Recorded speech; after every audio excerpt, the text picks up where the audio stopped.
Wendy Williams does not have frontotemporal dementia. So they were lying. A neurologist has concluded. So was she like drugged up or something? Or were they just paying people to lie to get her money? Like, what is the tea? I think it was basically, well, according to the movie that she made for a Lifetime, Yeah. her husband's trying to control her money. Right. Conservatorship. So he basically said like she's unwell so that he could control it all. Control her estate. Men ruin everything. Men ruin everything. The fuck? Also, I mean, back to the topic we're talking about today. I've been reading on Reddit that there may have been infidelity with the Javis. It's all rumor. It's Uncircumcised? Uncircumcised rumors. It's uncircumcised rumors. Unsubstantiated, I think was the word I was looking for. But it could have been uncircumcised rumors. We're talking about España. So it was most definitely uncircumcised if it was in España. Yeah, it's uncircumcised rumors that there may have been infidelity. But again, men ruin everything. Poor Wendy Williams, though. I think she's great. I hope she enters her comeback era. I hope that she'll reprise Masked Singer. I literally have been singing Native New Yorkers so much recently. That is like, Housewives is your Bible. Native New Yorker is my Bible. And then also like the different like TikToks of people impersonating it. And specifically the one where it's like, no one opens the door for a native New Yorker. I literally that's been such a stim recently. I don't know what that is. My favorite part of that whole performance is when she's jiggling the mic to like get the vibrato. Whoa. Like if you jiggle that mic, it's going to give it to you. A little vamping. Oop, Yorker. God. That's my brain rot. That totally is. Like, I'm not even lying. I love that. I used to listen to that back when I first started streaming. That was my sign out song. That was like, all right, guys, we're going to leave. Let's play Native New Yorker again. It's just like funny through and through. Ride in the subway. Riding with people. Like, up in Harlem, down on Broadway, you're no tramp. There's literally like the dissertation of like line by line. There's comedy in every single line. Yeah. Like she gets through one solid line and then right in the subway.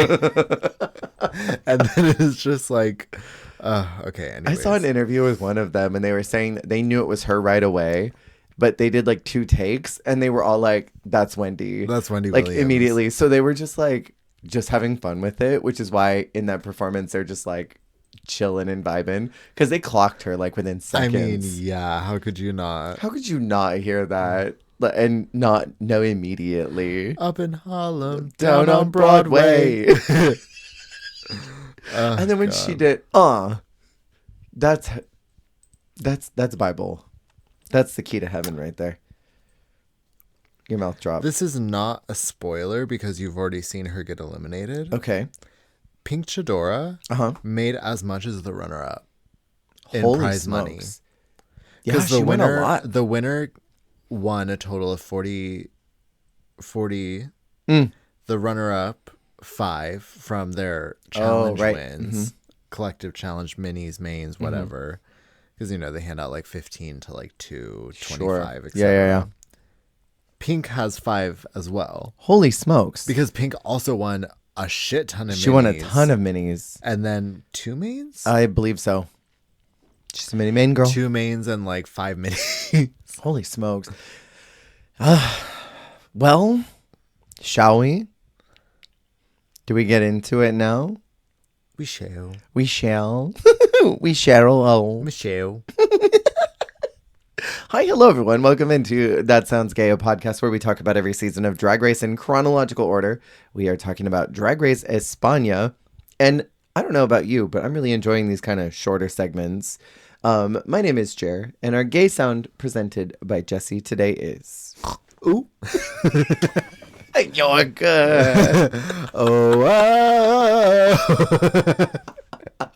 My favorite part is there's this one dancer in the background who's like getting her zhush and she's like doing this move. And Wendy's just standing there like with her mic, like holding it awkwardly in the air and then brings it down here to her face and then puts it back up in the air. She's just everywhere. Do you think they let her keep the lips? I really hope so. Like, I would love to just sit at home on my bed in that costume. Yeah. And just look at it. Listen to new music on Spotify on Friday nights. Like in those lips. Yeah. I would die. So last week we had talked about the ball challenge. We talked about a horror acting challenge and A horror. And we talked about the snurchkerm. Macarena was out last, and I was wondering a lot last week why they were live, laugh, loving Pink Chadora. I was wondering that a lot. I don't mean to start it out hatefully, but I'm not connecting with her in the same way. I thought you liked Frog's Breath. I thought Pink Chadora was a wackadoo at the beginning, and I thought she was a weirdo. And I think that's kind of where it stopped. I'm like, you're a weirdo. You're no longer listening to the Lady DJ song. I'm not standing. That's for certain. I think she's fun. I think she's very fun. When was the turning point? Lola Flores? I think so. I think it really was. I was like, I feel like that Snatch Game was so fine. And they were like, yes, that was so good. You were her. And maybe I'm just not aware of Lola enough. Also, after we ended, I almost said stream. After we ended last week, you were showing me some of the music. And one of her titles is literally Kota Karahota's entrance line. Yes. Tigrea.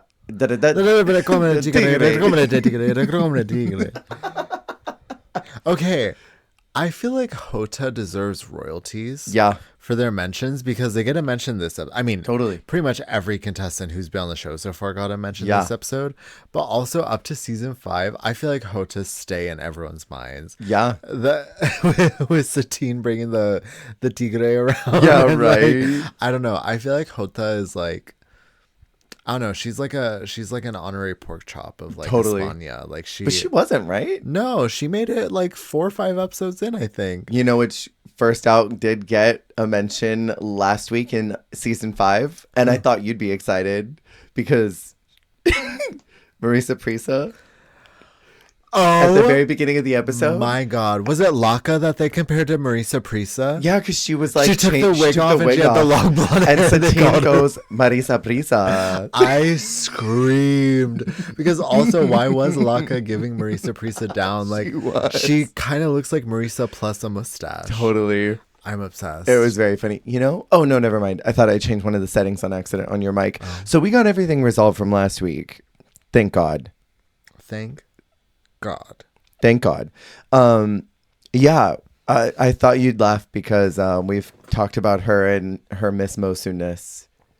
She is a Miss Mosu variant. She really is. It's true. She really is. So this week we are getting into episode 6, El Mago Precoz, where the Macarena is out. Huh? Is it? Did I write it wrong? Well, no, yes, because it's like, I'm like, Supreme said it so well. Oh, no. Bye. Stop. No, because it's like the Wizard of Oz. Yeah. Because she was like, El Mago Precoz. Precoz. You're right. I'm sorry. I'm not Supreme. And I never will be. El Mago Precoz. That's so brain rot. Okay, yes. I'm sorry I'm not Supreme. I wish I was. Sorry I'm not her. Well, Supreme said it's so good. What? Sorry. No, you're El fine. Mago Brigows. El Mago Brigows. Macarena is out and Paquita is going through it about Macarena being gone. Surprising. Very. They all seemed like they hated her guts. They despised the woman. I thought they wanted her to die. But Paquita has love in her heart. She loves everyone. Yeah. She's a nice character. She's a hand heart. And this group that doesn't really seem to care much about each other. She seems like a nice soul to everybody. Like, she's just there to make sisters. Even though Macarena's look was boots. Boots. That's my ego, boots. I love her. Sorry. I love they preserve her modesty and have her nips blurred at all times. I said, that's that. a woman. A woman right there. They could not show nips. them. This topless lady. I was like, did she put makeup on her nipples or what? I'm like, the duality of man, because they're like, I'm sorry, but like blurring Paquita's nipples, but Satine Greco's full dick being uncensored. Like, what is España? Like, they let that whole PP be out. Whole PP out. But God forbid, at any point throughout the season, we see Paquita's uncensored nipple. But also, Alexandra's shown her nipples in the lip sync from the most recent episode. Both of them. One of them was pierced. Well, and I mean, Paquita is womana. That's true. She is a woman. She is a lady. She is a diva. Do you remember when they had to blur the nipples on the bodysuits in season 7's nude runway? Do you remember that? Yes, but that's what confuses me is like, I feel like censorship on this show just like confuses me so much, because sometimes I'm like I saw Drag Chuchi's balls. Like, why was that not blurred? Like, I've seen everything except for Clover's areola. Like, I just like don't understand. Like, I like the areolas are the eyes to the face. Oh, so true. Or it's like, as long as you don't see like the outer rim, like as long as like, but even then, like sometimes I'm like, I'm seeing the pepperoni. Like, I'm not seeing the center, but like throughout like all the different franchises, like not just España, I'm like, they censor random things where I'm like, I'm seeing full like appendages, right? But then that got censored. What's up with that? Yeah, but I loved it. Very ladylike. Very. There are these suspicious boxes that are on the table the next day, and we find out that this challenge is going to be a musical, but they have to open these suspicious boxes first. I have logistical questions, and since you watched this when it aired, maybe you know. So did they pre-pack these boxes? Like, at some point in the season, you're going to open this, put something in here for a show and tell. Or did like production go and rummage through their shit and like take stuff out?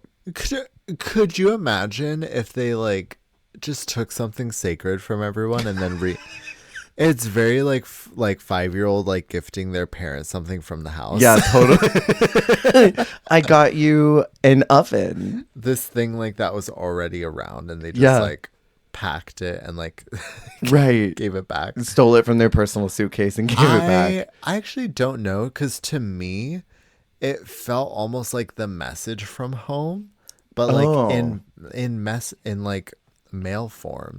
Because, you know, like other seasons, they'll do the full video message from home. It was giving that tea, except just like you got mail. It was like when you're at camp and it's mail day. So do you think maybe one of their loved ones packed something for them?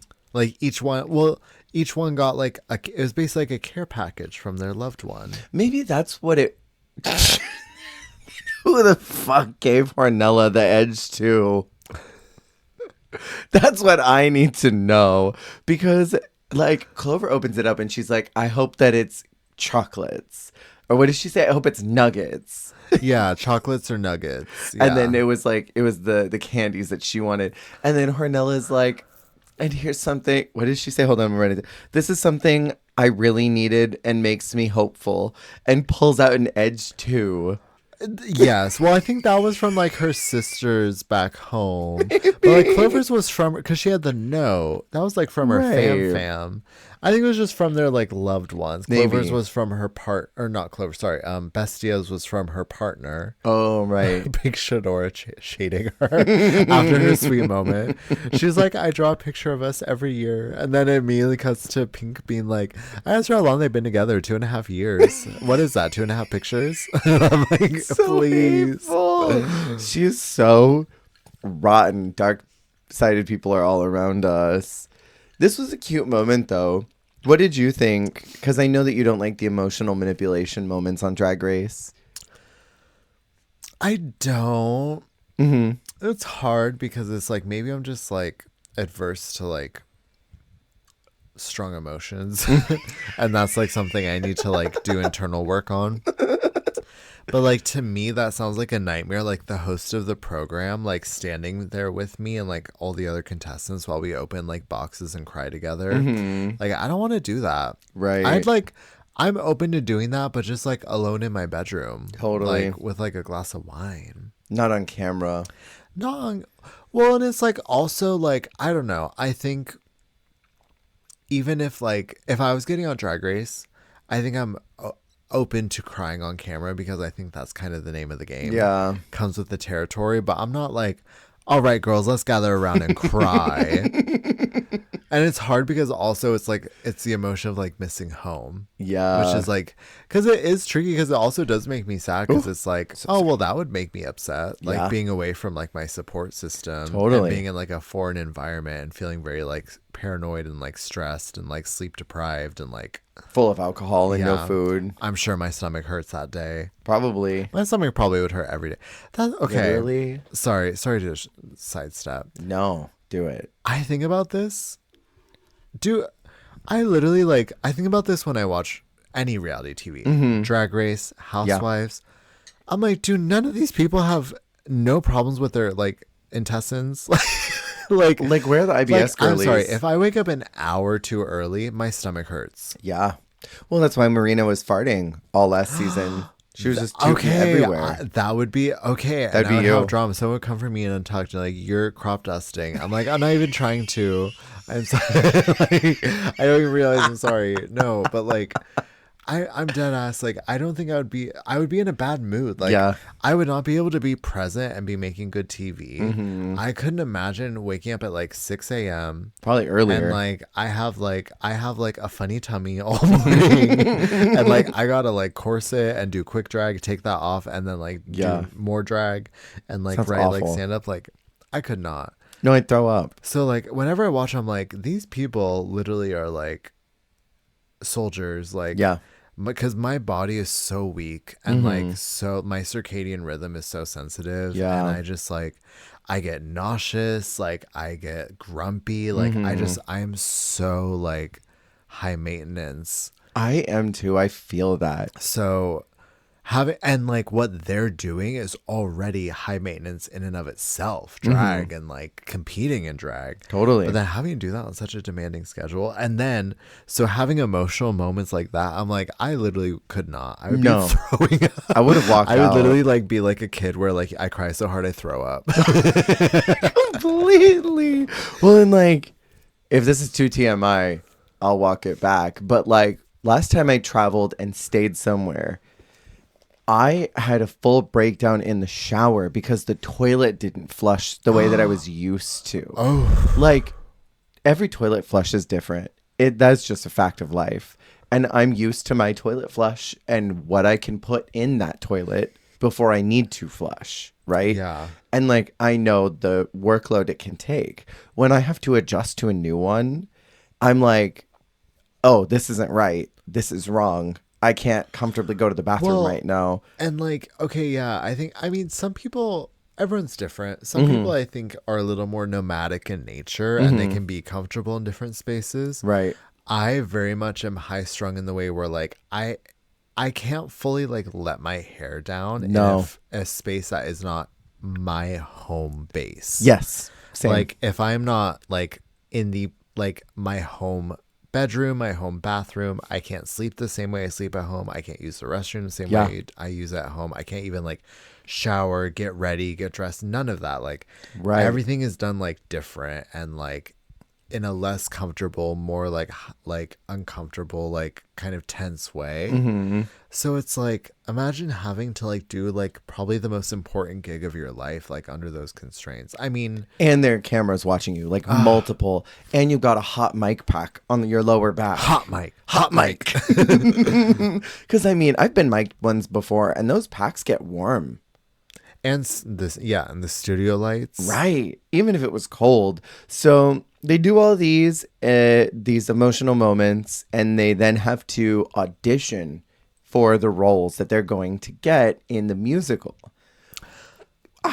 Can I say I love this idea? Okay. I don't know why I went up like I was trying to justify it. I really love that. This idea. No, I love this top to bottom. From bottom from the like getting called to the audition room to like at the very end putting up the the little bulletin, the little casting sheet. Yeah. And you know what I loved? I loved it that we did not have to watch any of the awkward rehearsal. I loved that because like just a little humiliation of them doing silly little skits and stuff, preparing for whatever role they wanted. Like that was just fun. Like it was like what is that one musical where they're doing the audition? What is that one called? I really need this job. We just talked about this recently. Musical. What is that? I don't know. Is that Chorus Line? Probably. Yeah, I think it's Chorus Line. I mean, frantically Googling. I really need this job. I'm pretty sure it's Chorus Line. Indeed comes up. Indeed is such a scam. Oh my god. But yeah, it's like very like Chorus Line tea. I thought it was cute. Yes, and I agree with the lack of rehearsal because the audition sort of circumvents that because you're getting introduced to like using Vania as an example because she was auditioning for the Good Witch. Yeah. And they were kind of showing like how she needs to carry herself and like, oh, like it's a banana peel and it's covered in piss, but it's like a precious like baby angel and like it's one of your like treasured like citizens, you know, like it was kind of introducing like setting the scene of like how she needs to operate. And like for any of the people who are auditioning for those roles, it's like, so this is kind of how you're going to do it, which is very rehearsal like in and of itself. It was a in the moment audition rehearsal fusion. If you want this, show us what you can do with it. Yeah. And I also liked the BTS of like, this is who wrote it. This is who's going to be choreographing it. Like, I would love that if like you went and it was like Michelle, Jamal, and then like whoever Leland. Leland. I was like whoever replaced Lucian. Like Leland, Jamal, Michelle, RuPaul. Yeah. Period. Yeah. That's great. I mean, that's who's going to be judging you. They get to choose what is going to be best for you. And then what if midway through your thing, they're like, I just don't see this for you. I see this role instead. I don't know. I think I'd much prefer that. Because it hybridizes the production of like, we want you in this role, but also having the actual faculty that's like, well, your role is going to entail doing this and this and this. Right. I enjoyed it. I thought that was great. So we snapped to the musical, which is taking place in the 80s, interestingly. 80s Madrid club scene after a Wizard crazy of bender. Yeah. Piss-covered streets, honey. I kind of loved the premise of this more than I've loved a lot of these musicals. The Supremacist Deluxe. I did love that. And like, The Wizard of Oz has been used as a vehicle for musicals many times. Yes. I think this is my favorite interpretation of that. Interpretation. So the premise of it is these two twins get fucked up at a club and they go on a bender and have to go see the quick wizard who's like constantly having orgasms, I guess. Well, yes. Everything in between was a little funny. But I mean, it was just a silly little, like, okay, drag musical. What did you think about Pink Chidora and Clover as the twins? Dodo and Tia. Why did I think spoilers? Because Clover was the loser of the two of them. Yeah, the booger. Why did I think Clover did better than Pink? I agree. I thought Pink was so lost in that huge blonde wig. Yeah. She was like very like any which way blown with the wind. I think Clover was putting in a lot of effort into her characterization, into her reactions. Yeah. I thought she was a very like active actor. So I don't know. I feel like if they were going to have one of them in the bottom, both of them needed to be in the bottom. I would agree. Like it was like you two didn't carry the energy needed for this main heroine role. But like, I really thought, especially because I mean, it was weird because Clover is technically the dog, but they're like, no, instead of the dog and the girl, it's like two girls. But it's like, technically, Pink would have the bigger like pressure in my opinion because she's the OG. But whatever. I thought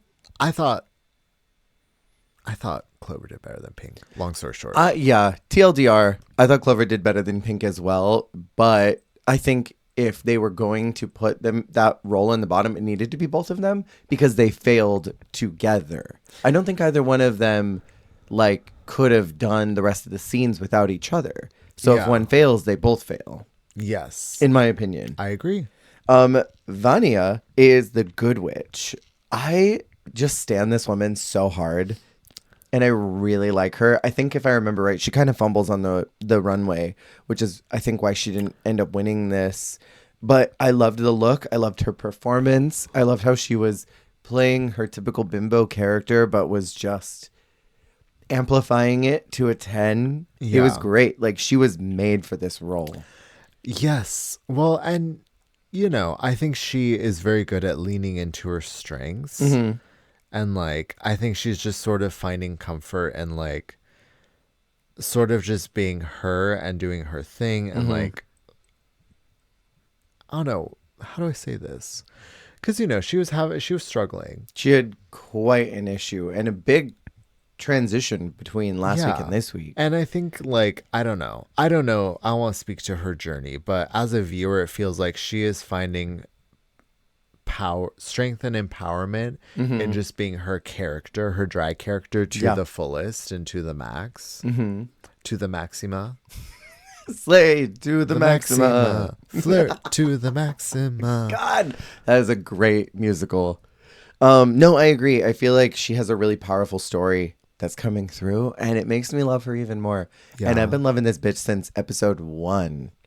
So, like, it feels good. Long time Vanya stan, punched in from day 1. So, like, it feels really good as a stan to see her succeed.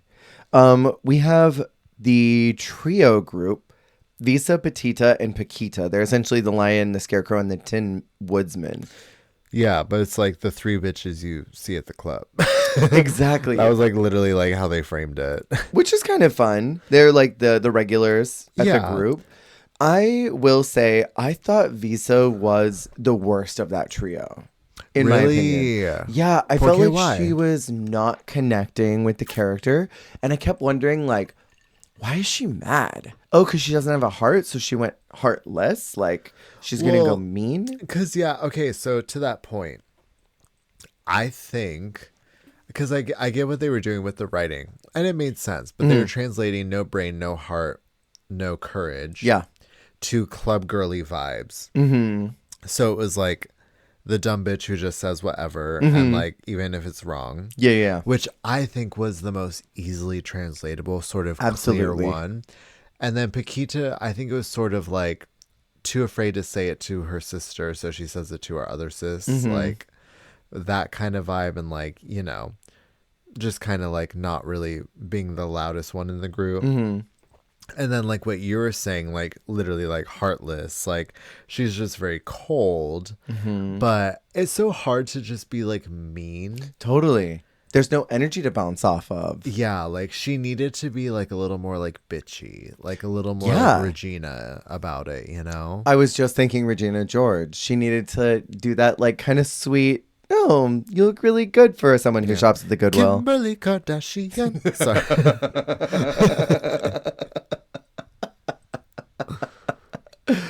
That is one of the worst musicals of all time, can I say? You can. You're allowed. I hate that and Farmer Rusical. I hate them. Farmer Rusical is awful. Sister. I honestly, the songs are kind of like brain rot to me. Like they get stuck in my head. I think Farmer Rusical is the worst. And it's awful. Andy Cohen. God. Why was he there? Conflama. Yeah, I think the idea of what these characters were was solid. I think they could have leaned more into the mean girls-ness of it all. Because, I mean, they kind of fit in with that group, in my opinion, now that you brought it up. Yeah, but I do think Petita did the Petita. Nope, Petita. Petita. I think Petita did the best. But also that role was easy. Like I said, I feel like of the three like archetypes that they're trying to translate, hers made the most sense. Yeah. And it also made way for the most comedic beats. Like the other two sort of were vehicles for dialogue storyline, where she was just there to like say something stupid and funny and be corrected.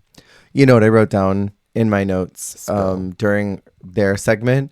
Oh, so she gets a giant violin prop. Stop. Got it. Okay. Right. Because I'm like, why did nobody else get a prop? That was such a funny moment, but it was clearly like, that's the winning role right there.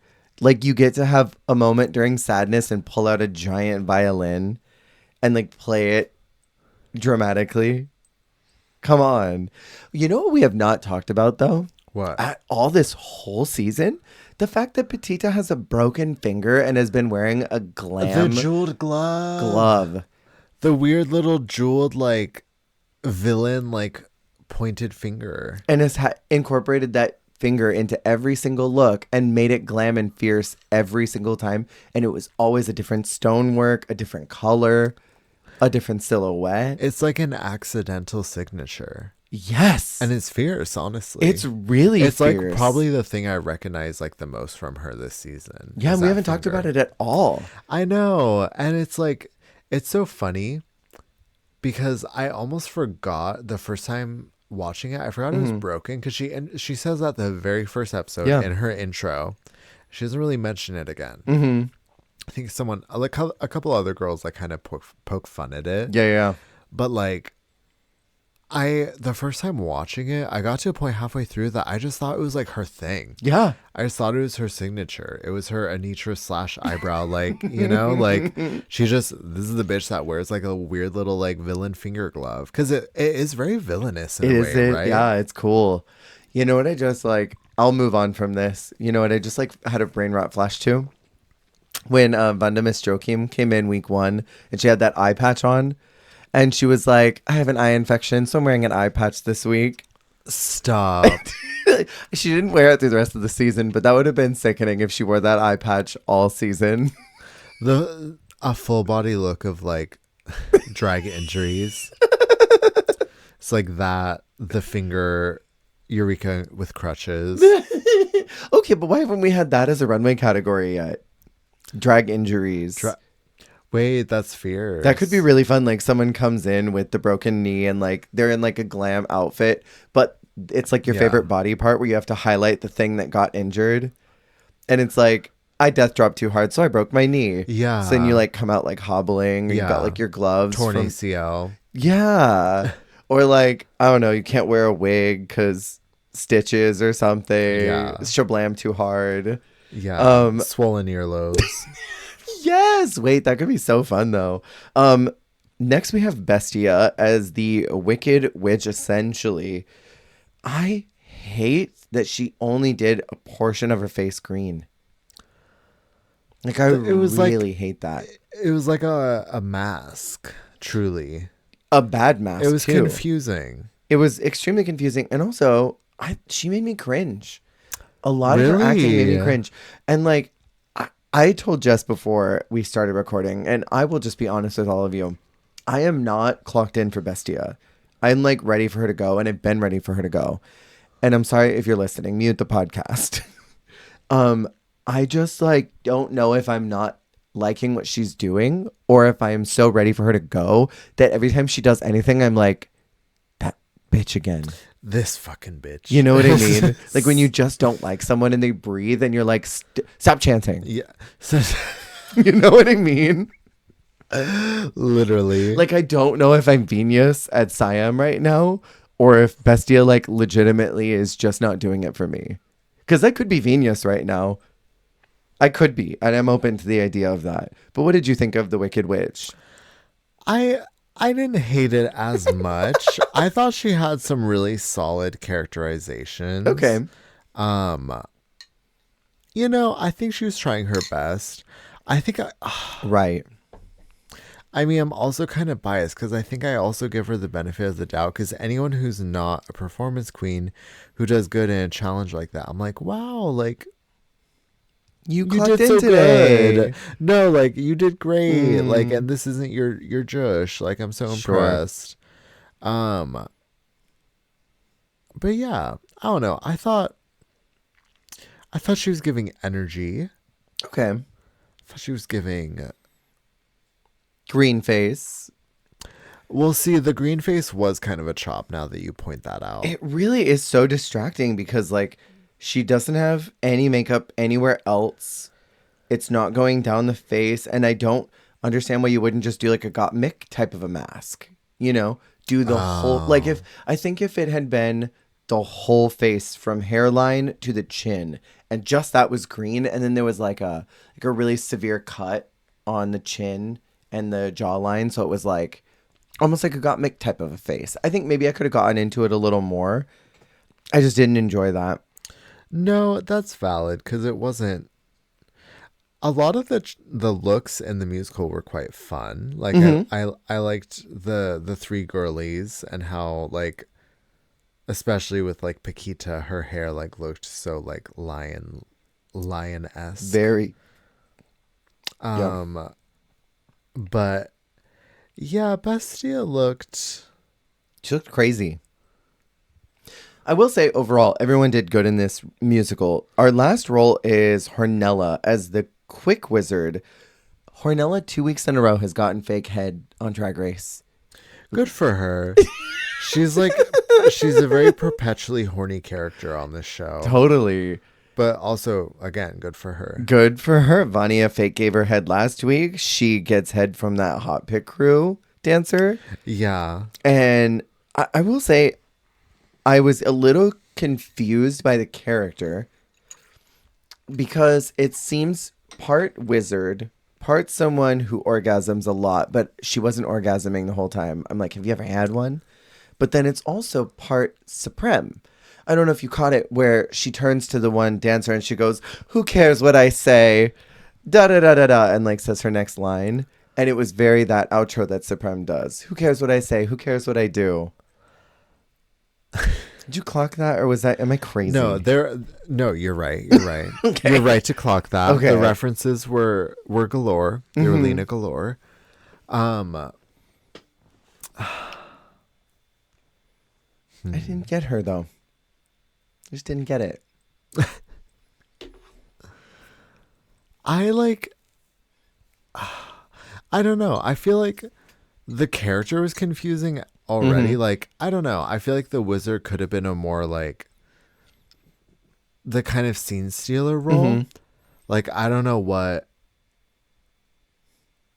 she was, I guess, referencing or what she was supposed to be. Yeah.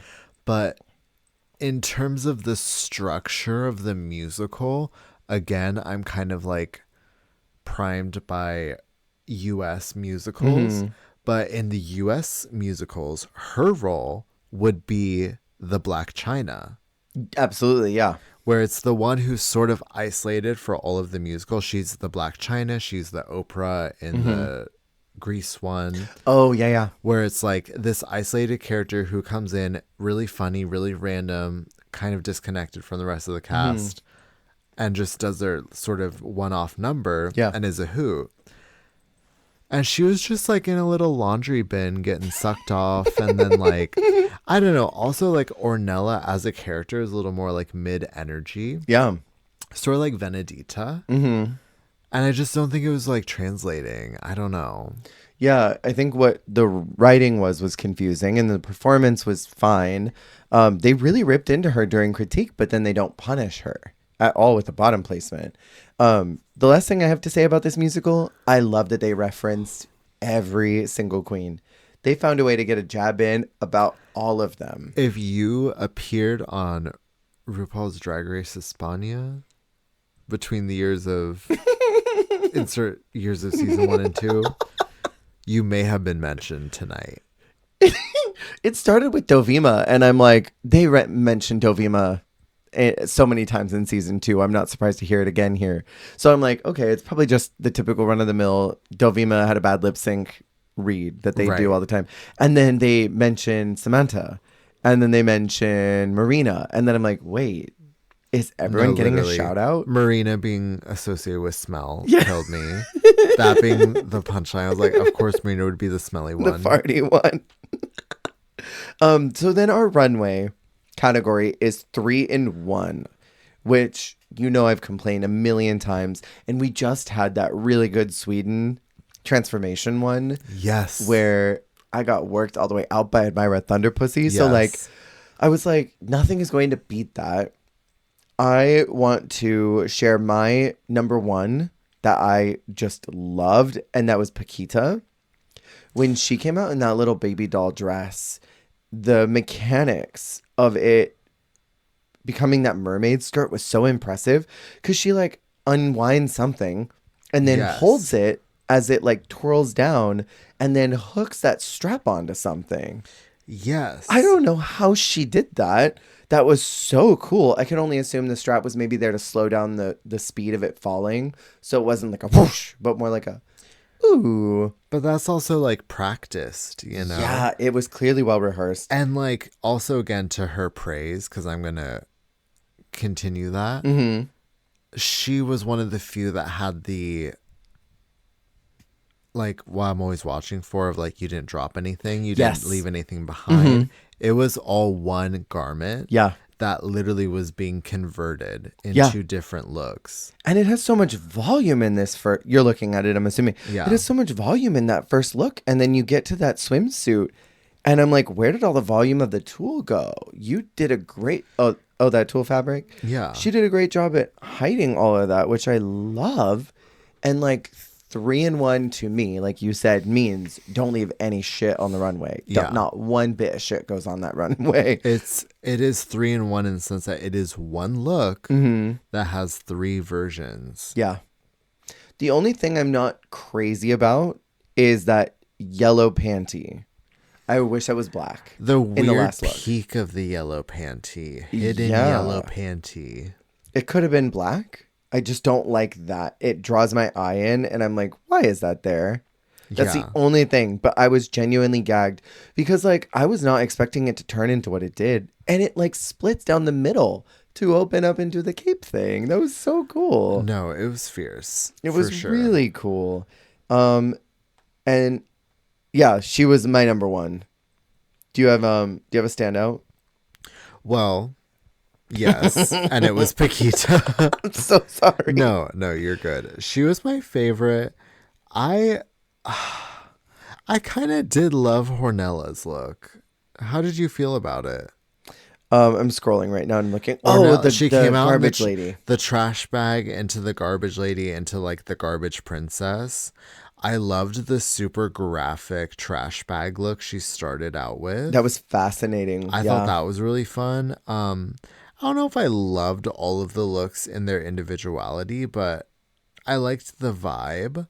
Mm-hmm. And then I loved Visa's final butterfly look. That was so pretty. Was one of the best things Visa's worn all season. She looked I would agree. Great in that the orange monarch butterfly look, the final of the 3. That was like one of her best looks all season. I agree. She looked amazing. Her face was really good tonight. Was not a fan of the hair. The short hair. The way that it was like curled and gelled and kind of frayed off. Yeah. Into weird pieces. Yeah, but the paint was right for me. Yeah, the paint was great. She looked so beautiful. But I was desperately offended when that dress hit the floor. I'm like, no, you made the wrong decision. The shedding. I need you to talk about Vania's. Do we have to? I need you to talk about the 4 seasons. Vania. Winter, fall, spring, summer. My favorite order. Actually, no, sorry. Winter, fall, spring, pride. The 4 seasons. The 2 genders. The 4 genders. The Kendall genders. The Kendall genders. Vania, I love you so much. Please don't listen to this part of the podcast. I am going to take a moment to answer this question with a question of my own. How is it that Jada Essence motherfucking Hall did the seasons in the most seamless, beautiful, well thought out way. And every look was better than the last. Yeah, worked out so effortlessly. Right. And why would anyone then think, I'm going to do that too? Because you'll never do it better than Jada. And that first look, she came out and I'm like, okay, Jennifer Coolidge takes a snow day. Second look, oh God, Jennifer Coolidge in a school production of some type of Into the Woods reproduction or something. And then we go to spring, flash forward to the future. Oh no, she's crystallized. And then she goes to Pride and in the most ugly metallic swimsuit from Wet Seal that you could have ever picked up for $5 at the clearance bin with a stapled on Pride outfit. The fall spring looks are so like jarring. Like storyteller with puppets. You know what I mean? Yeah. She should have hand puppets. Very. I love her. I don't love this. I really don't. Can I ask, from your perspective, what you thought about Petitas? Because I really liked them, but I had some problems with the fact that I could see the reveals before they happened. You could see a lot of them popping out. Petita just like... Does she need to mute this part? I don't know if I can't say that. Say a version of it. Shred. Get into it, mama. She just doesn't need to say everything she's saying. She can keep some things a secret. Because, like... Because, like, it was fun. But she's like, and everything is clean and effortless, of course. And it is perfectly executed. And I'm like, oh, you're wearing me out. She has such like, John McClane energy. Like, you know who I'm talking about? Well, Seamless. Yeah, my iPad. But no, because, like, she is just, like, she is kind of exhausting sometimes. Totally. She is just like, well, and of course it is perfect. Every detail is thought out and effortless. And it would be an undertaking for others. But for me, this is what I do. Like, and like the first look is ugly. Yeah. Like, it is ugly. It's ugly. The second look is fierce. It's the fierce. Green look. Yeah. Gorgeous. The pink look, also ugly. And it's like, also, okay, this is also a taste level thing. Yeah. For me. Not for her. For me. Not for you, but for me. But for me. This is my personal taste level in critiquing it. But my opinion is like, just because it's a reference to an existing, just because a renowned designer made it, doesn't mean it's not ugly. Totally. Like, she's recreating a existing garment that a reputable designer made. But I still think it looks bad. And like, sorry to Mr. Couture Man who made it, or Madame Couture Woman. Do you want me to tell you their names? I wrote them down. I don't need to know. Because I don't like them. I don't like the first one. I don't like the third one. I like the second one. And if I saw them on a runway, especially the first and third one, I'd be like, what that? Totally. The second one, I'm like, pretty, green. I loved it. I loved that one. But it's like, it's one of those things where it's like, just because it is like a designer recreational drugs. Recreational. Just because it's a recreation of a designer look, like, doesn't mean that that designer look is beyond critique.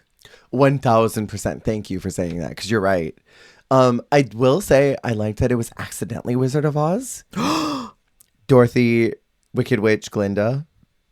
Because, I mean, they didn't know. But I do like that it was accidentally Wizard of Oz on the Wizard of Oz challenge. That second one is so Cynthia Erivo. Isn't it? Bald-headed. If she had gone bald, that would have been everything. Bald-headed, long nails. Yes. The one thing I will say, the first look is a Balenciaga. And I had the hardest time writing Balenciaga when I was writing my notes. Balenciaga. I kept instinctually typing Balenciaga. Thinking of that chin. Again. The chin with the yellow wig. I don't know why I think of that look now when I think of Balenciaga, and I hate that. I think about that look, and I think about her festival one. Oh, Think about those two. I love that festival think about her look. playing kazoo with her butt. Her booty butt. Okay, so we get to critiques. Pink Chadora and Bestia are called safe. And I wrote, I am so over it. I already disagree with that. I do too. Let's rewrite history. Who would have been the two safe girls? Two safe girls for me, if I had to look at this whole lineup again, I would probably say Vania, because I loved her performance, but I hated her runway. And I think that would launch her into, well, yes. And Visa, probably, for the same reason. I loved her. Well, no, she's got to be in the bottom because she left something on the ground. Clover.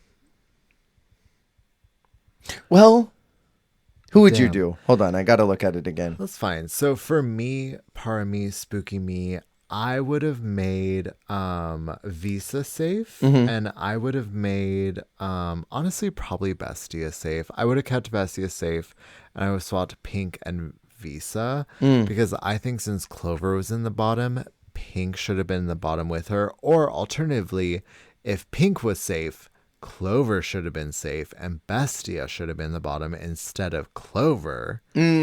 Yes, but I just feel like Pink and Clover needed to be together. Yeah. Because they were so equal in the weight and distribution of everything they did that, and I personally still feel like Clover outperformed her. Yeah. So, yeah, I just especially don't agree with Visa being in the bottom and Clover being safe. So I guess nope. We're all over the place. I wouldn't have agreed with Clover or Visa being in the bottom. Okay. But I would have preferred Clover being safe more than anything. I think I've got mine now. So Paquita high for the performance. Whoa. And the look.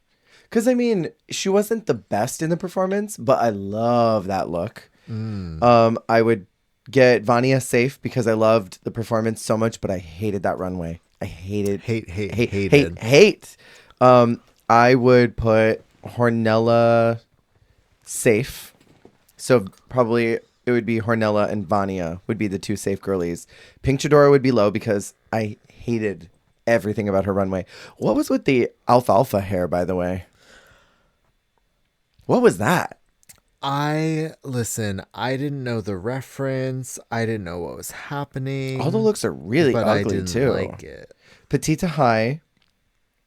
I would put Bestia low. I would put Visa low because she left shit on the runway. That's the only reason. Like, that is such an offensive marker to me. I love her. But she'd be like safe low. Because for me, it'd be Bestia Pink would be the bottom two. And then I would have, honestly, I would have had Clover be like the low high. Like the third high placer. Mabu high. Mabu high. Bonjour high. Oh God. Okay. When we step into the spot, we say, "Hey, Mabu high." Sorry. I'm so sorry I did it. I'm so sorry. Yeah, that's what I would have done. Because, I mean, it really is, even though I liked Visa well enough in everything, I don't think that she connected with her character perfectly. And I definitely had a lot of questions on, like, why is she so aggro? Why is there no nuance here? And then she left that shit on the runway. And I'm like, no. Don't leave that shit behind. No. Yeah, so we get through the critiques, and can I take this moment to zoom in on Pink Chadora's face in Untucked? Because this makeup looks like she blended it with a piece of bread. That's why she had bread. Why does she have a loaf of bread? She uses them for beauty blending. Makeup. It looks horrible. She keeps the butts for that. The bread butts. The ends that nobody wants to eat. She uses that for beauty blending. Is that, do people call them that, the butts? I think they do sometimes. Okay. I call them the bread butts. The bread butts. She keeps the bread butts and she keeps them in her fridge. In her mini fridge in her hotel room. And then, uses that to blend. Just a little bit of micellar water to get it wet. And then... Visa tears this week in Untucked. And we were talking about this a little bit before. So you watched this in real time. And I was asking you, what was it that people were connecting with? And you said people love Visa. She was a fan favorite. And they were furious that she was in the bottom at this point. I mean, at least my circle. Sure. My circles. Mm-hmm. If anyone had different perspectives, y'all are welcome to share as well. Yes, please. When I was watching, a lot of the people who were like that, a lot of the commentary I was hearing and sentiment I was hearing about this season was like, why isn't Visa like, up until this point, like I feel like she had some moments, like the ball and stuff.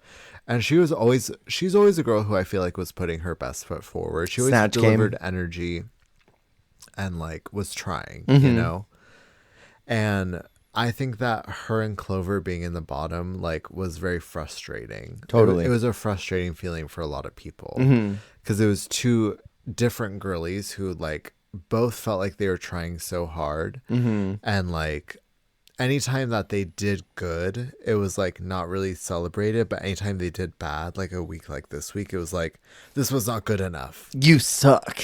Yeah. So it was always like getting critiqued when they did not as good, but never being celebrated when they did great. Yeah. So I think there was definitely frustration with that. And then also like, I mean, I don't know. I'm definitely enjoying Petita more on the rewatch. I think first watch around, it was just hard because I felt like she was like having her ass eaten at every turn. But that is also so hard because like that is not her fault. No.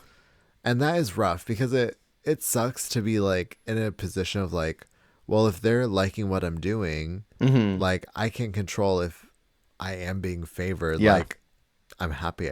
I'm happy to be favored. Right. Like if that was me, I'd be like, listen, I don't want to bite the hand that feeds me and say like, no, don't give me this like treatment. Like, I don't want the wins. I'm grateful that you think that my drag is the tea and everything I do is like the shit, like my thing for me, and I mentioned this before and I'll say it again, before we started recording, I said this, I feel like Petita is almost like a Paloma to me, where like Paloma was doing really solid a France 1, but they were just eating up everything, even weeks where it was like she was so fine, like she was the definition of fine.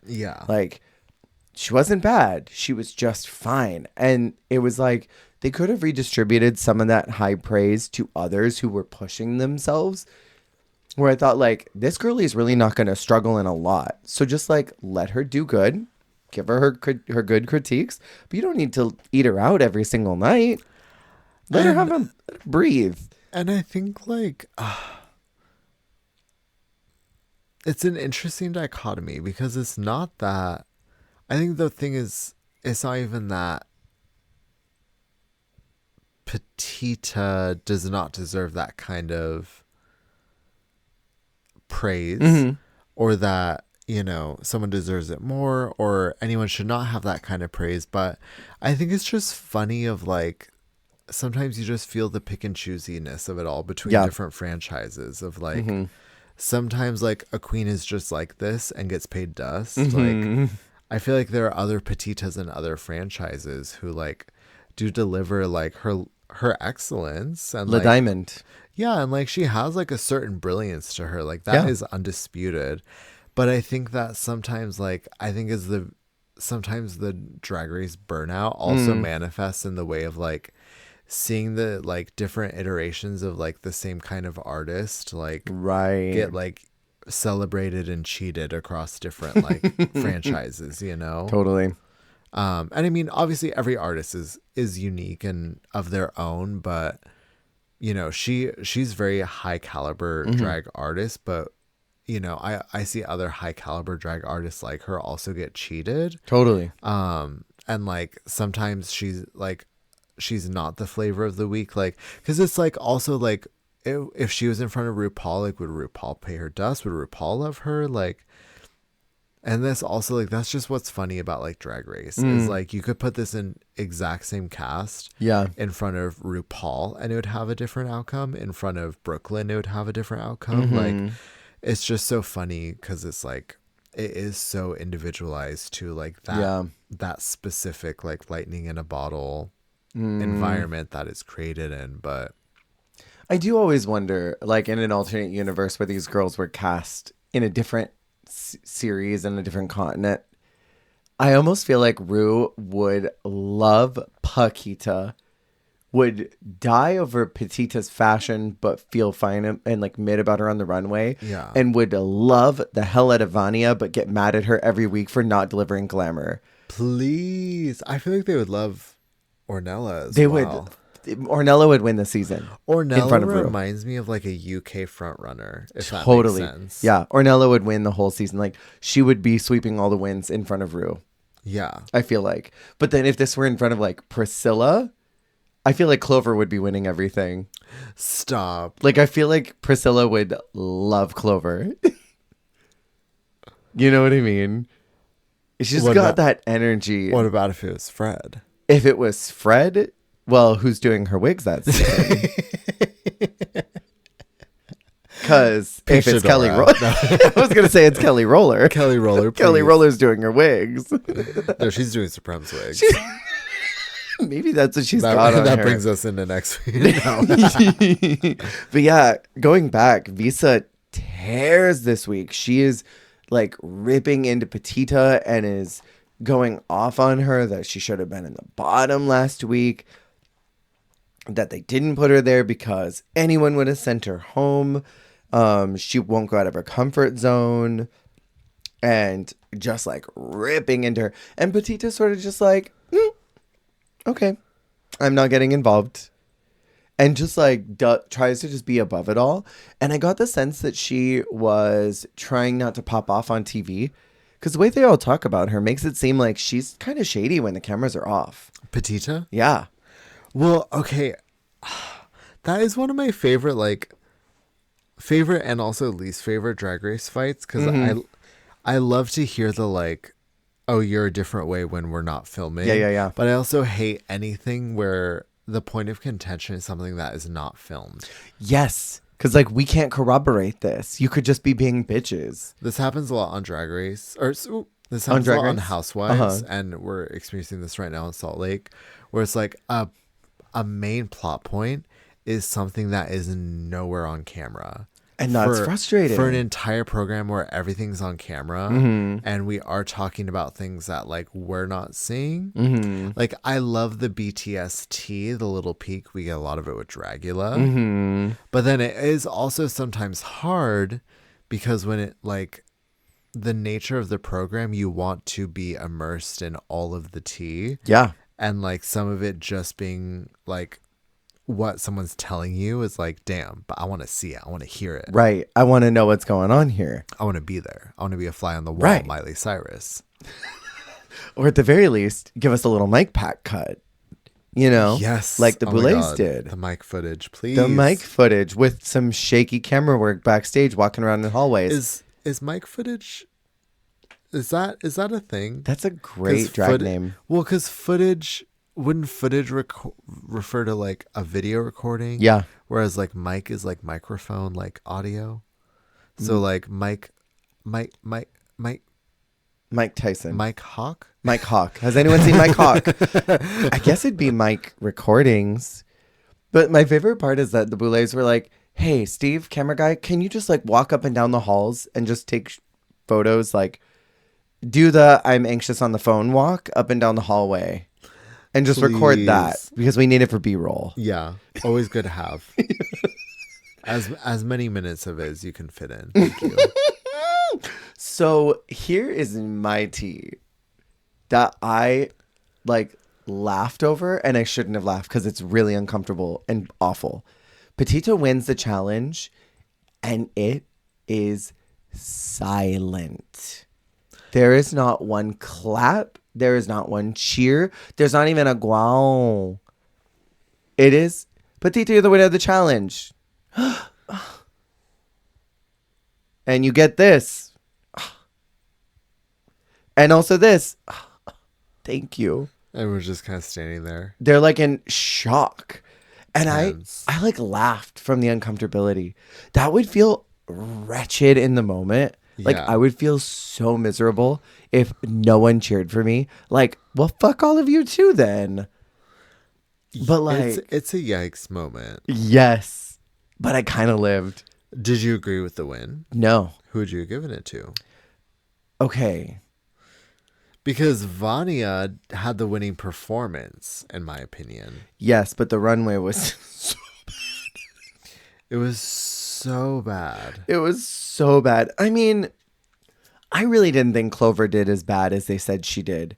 I did not see her retreating in the same way that they did. I thought she performed great.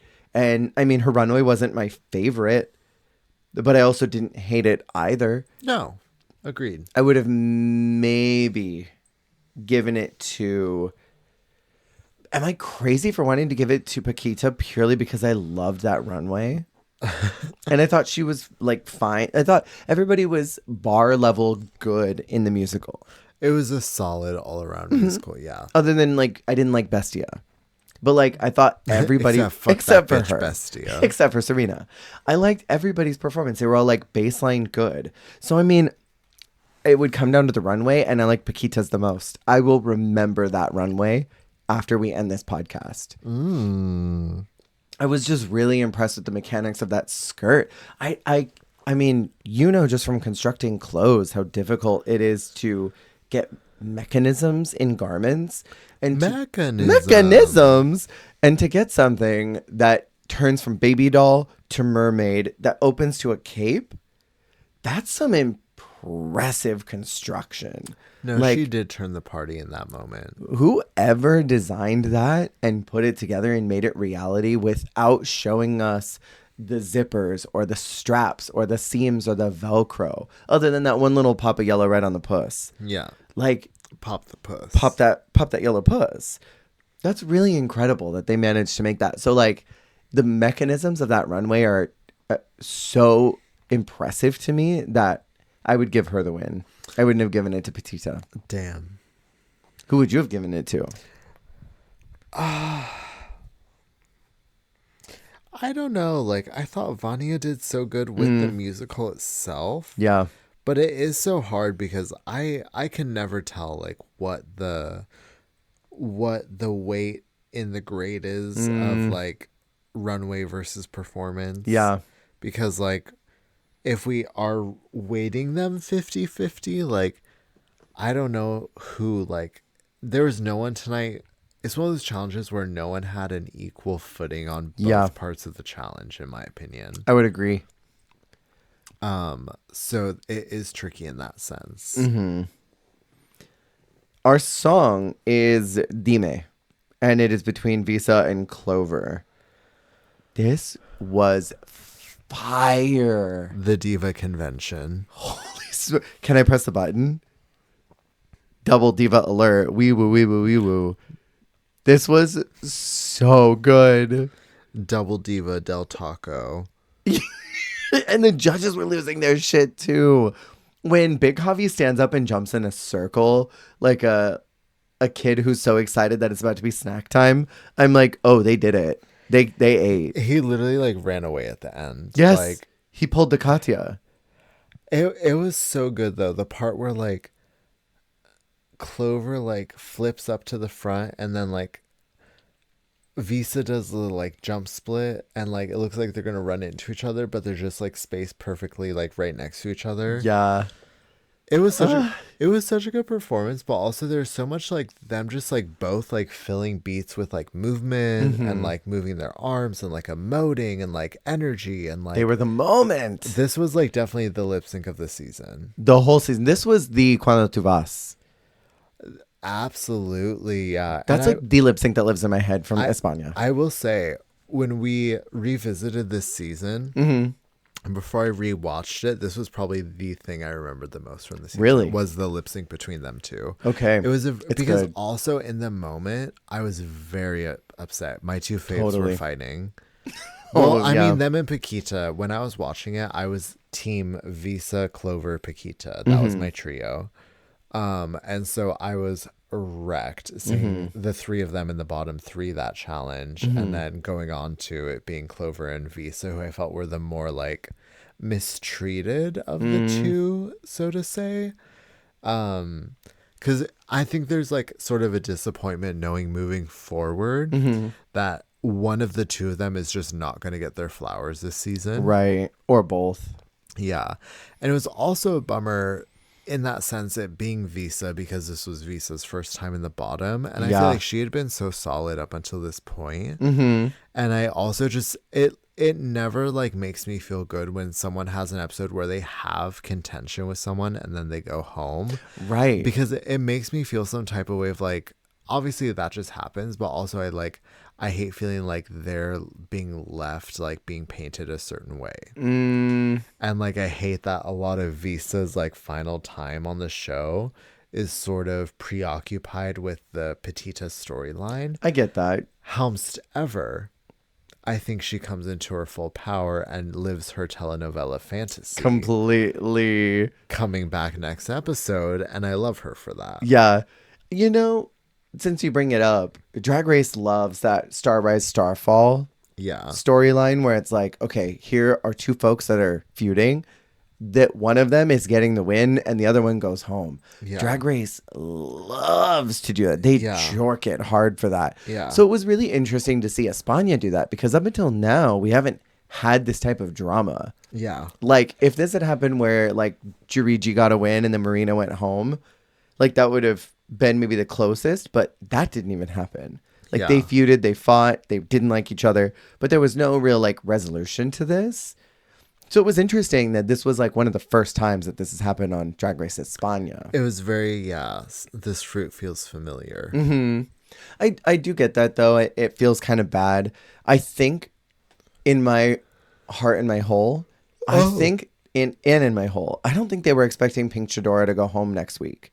Because I think if they knew she was going to bomb so hard in the next challenge, I think they could have put her in the bottom and let Clover send her home. You know? And she would have gone home. And like did what you wanted and put them both in the bottom. Is this what I wanted? Well, I mean, if they're going to punish one, punish both of them. And I mean, I still think that Visa was bottom 3 because of the runway. But I don't know. I guess by judges' critiques, I guess it should have been maybe them. Actually, okay, you know what? This is what I wanted. Okay. I do want it to be Clover and Pink, because Clover would have sent Pink home to this song. Yes. And Pink Chidora would have been so uncomfortable. She would have done the robot. She would have done the robot. No, literally, that is so cursed. The roboting of it all. So Clover is called as safe, and I think this could have been a double save had next week not been the return week. So we get to that. The girls come in the workroom for episode 7, the second chance, and they're taking off the lipstick, and they do the full All Stars 2. Yes. You're gasping like you want to say something. No, I just loved it because you saw the full gambit of like devilish to like pressed. Like Maria was like camping it up, living her best life. Chuchi, like the girlies who have no stakes. She was having a great time. I feel like Chuchi was having a great time all episode. Yeah. But like Maka had hate in her heart. Stop. Why does she look like that? I Am Legend. Don't say who that was. She does though. She has a point. I thought it was oddly hilarious that they were in their elimination outfits. Like they just got eliminated and were sent back to rot in their elimination very costume. Dracula coded. They've been resurrected. Very that, like they died. She's dead in that outfit. and just stayed in that for weeks. I kind of loved it. I thought it was so camp. Seeing Maria Adelia in the outfit she got eliminated in The 5 polka months dots. ago. Like, come on. And like in the Drag Race universe, we know this was like she got eliminated maybe 14 calendar days ago. But in the Drag Race universe, it's been 2 months. I mean, like half of them are in way better mugs than they got eliminated in. They were sitting in that hotel practicing their mugs. Yeah, they're sharpening their tools for sure. They pretty much mop the whole premise of All Stars 2's return format, where they have to come back and do the comedy sketch, which was all very loose in what comedy was meant to be. I don't know if they had enough guidelines.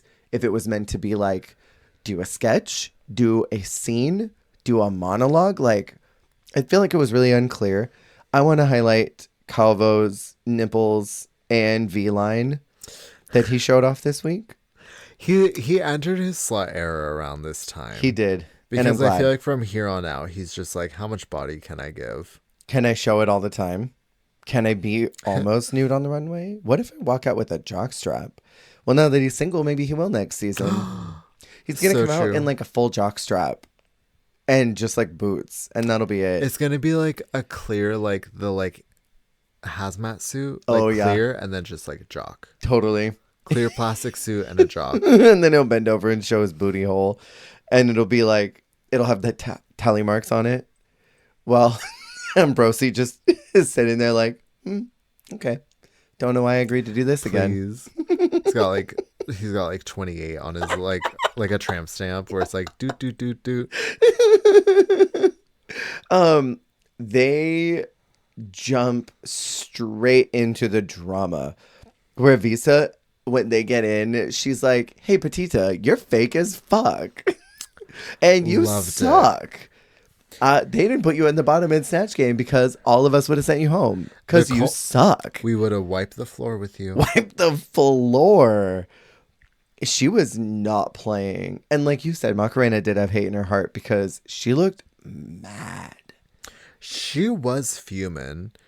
Well, okay, when they all walked back in and did their little 1-2 step, and Maka literally was like flames on the side of my face, burning, dragon flames. It was rough.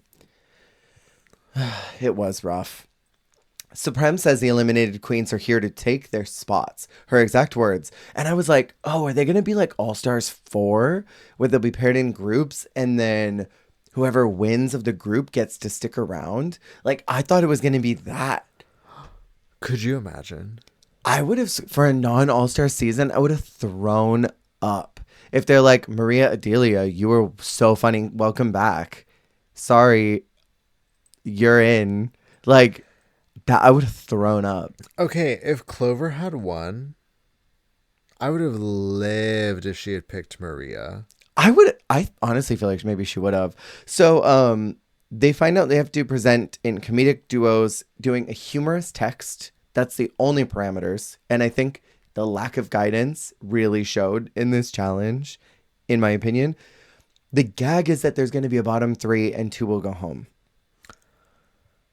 I don't think this was necessary here. And I have a lot that I want to say, and I'm trying to decide if I want to hold on to this now or later. I'll hold on to it till after we get to that point. But I think this could have been held. I also think it would have been most fair if, because Petita won last week, she is the automatic MC. And been like, you won last week, so you are the MC of the event. And now step to the side. Eliminated girls, choose any of them. Does that make sense? No, that does make sense, and that's a gag. Because I feel like that makes more sense than being like, all right, everyone's up to be chosen, and then one of you will just be alone. Because it's an odd number of girls, so there's very clearly going to be one person out. Why not just bake that into the challenge that, like, they already knew this girl won last week. Just let her be the lead. We would have gotten robbed of that great Clover performance, but it would have been the most judicial thing, I think. I mean, yeah, it's true. Everything happens for a reason because Clover turned the party. Spoilers, but that would have been a good. Also, honestly, would have been a good follow-up. Yeah, to like the drama of like, okay, Petita, it's on you, diva. Like, turn it out. You say you're that good, and you say you're that bitch. Be that bitch alone. Show it. So Visa immediately chooses Petita, which I wrote in Detox voice. What the fuck? I was gagged. And the girls are all like showing confessionals thinking that she is trying to sabotage her intentionally by getting with her. I'm sorry, but her being like, well, she's won all these comedy challenges. I want to learn from her. I want to know what she can do. Gagged me. Did you believe her, or do you think she was sabotaging? The commentary I remember reading and that I still stand by is I think that she genuinely was trying to go for the angle of resolution into turning the party and writing a favored contestant to a win. And she hit a wall of not being here for how Petita was handling their fallout. Yeah.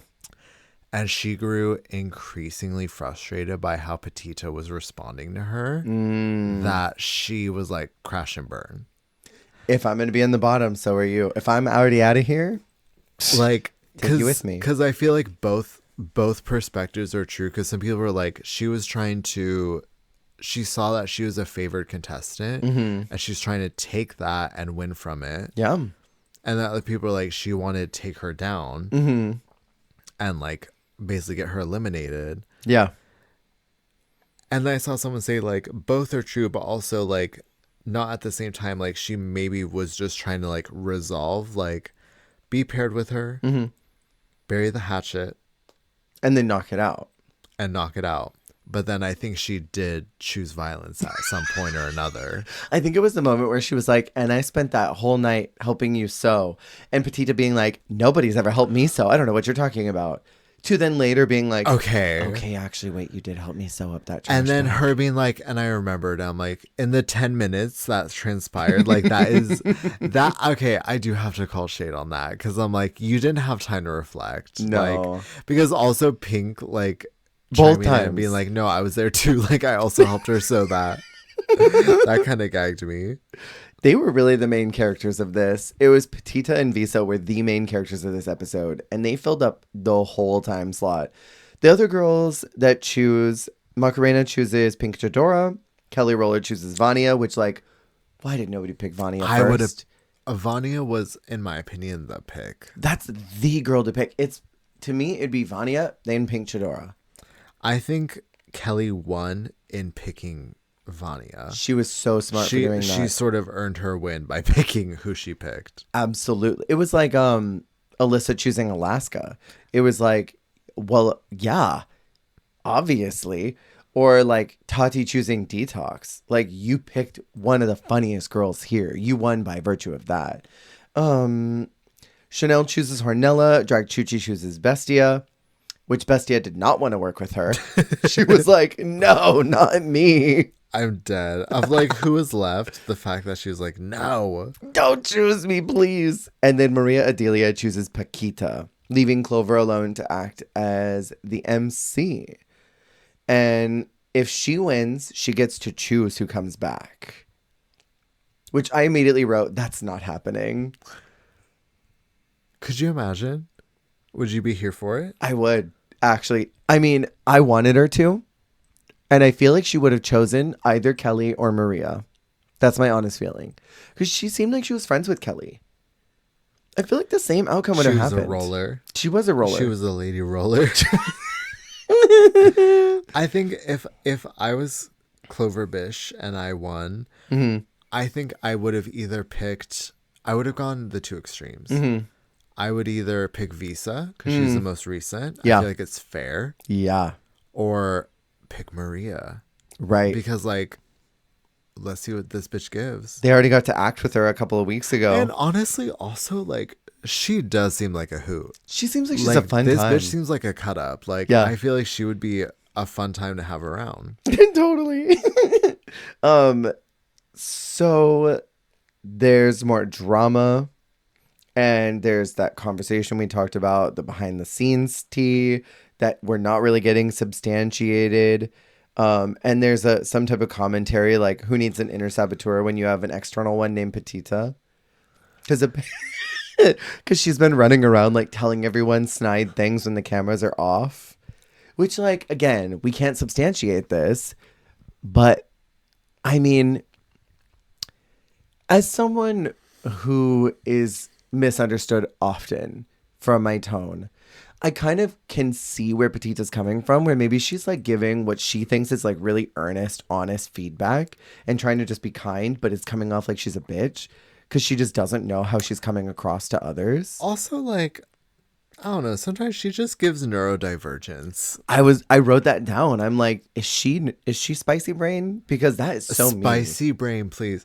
Well, and sometimes I feel insensitive just being like, no, they're just neurodivergent. Yeah, but yeah, it's yeah. like freak recognizes freak. Like, Yeah. I don't know. Sometimes in the way they talk, I am like, girl, why are you saying that? But I'm also like, I know why you say that. Yeah. I'm like, your brain's just sick and twisted in that way. Like, I get it. Yeah. We're unwell together. Me as well. I could identify with what she was saying with like being misunderstood. Because I'm like, I feel that way sometimes where I say things and I think people are assuming what I'm saying is something else. Yeah. And I don't know mean, how they like, got that. Obviously, even like for me watching it, some of it is translation, but like the best word for she's so precocious. Very. She's an extremely precocious woman. Yeah. And like, I don't know, I think it's very funny and like humorous, charming, but I'm sure like full time being around that all the time, and that person being the favorite, like the one they're star eating pupil, up. can be very grating. I would be annoyed. I'd be like, I hate her. Why do they like her? I hate it. It's sort of like we saw that happen with Alexandra last week in season 5, where she was like getting frustrated with that other girls are the star pupil and they're not liking what she's doing. I would be getting annoyed too, and I'd start making up things. Yeah. So let's get into Reinas de la Comedia. So we've got Clover as MC. I loved her look. I think that she did a really great job at reading the room, reacting appropriately, listening, responding. It was one of those times where like she actually felt like somewhat of a real comedian or like a real MC. And it's funny because she's so green, but she carried herself really well. And like, yeah, it just felt like a very seasoned sort of monologue energy with how she was talking and handling the room. And also, this solo MC position is usually like a curse, like it's death booty sentence. cheeks. Yeah. And so I feel like she also just deserved bonus points for like taking a role that is usually cursed in and of itself, being in the trajectory of her season. She's already been in the bottom twice. Like, if you on paper saw like, okay, a girl who's been in the bottom twice, was just in the bottom last week, is solo emceeing on a challenge where someone's gonna come back. Oh, she's that cooked. Sounds like, oh, this is the perfect week. Get her out. It's her third out. It's justifiable to like have her eliminated on her third go, and then bring in the new girl to come, or the old girl. Yeah, the new old girl. The new old girl. The new old girl, Kelly Roller. But like, she did so good in that MC role. I was really impressed.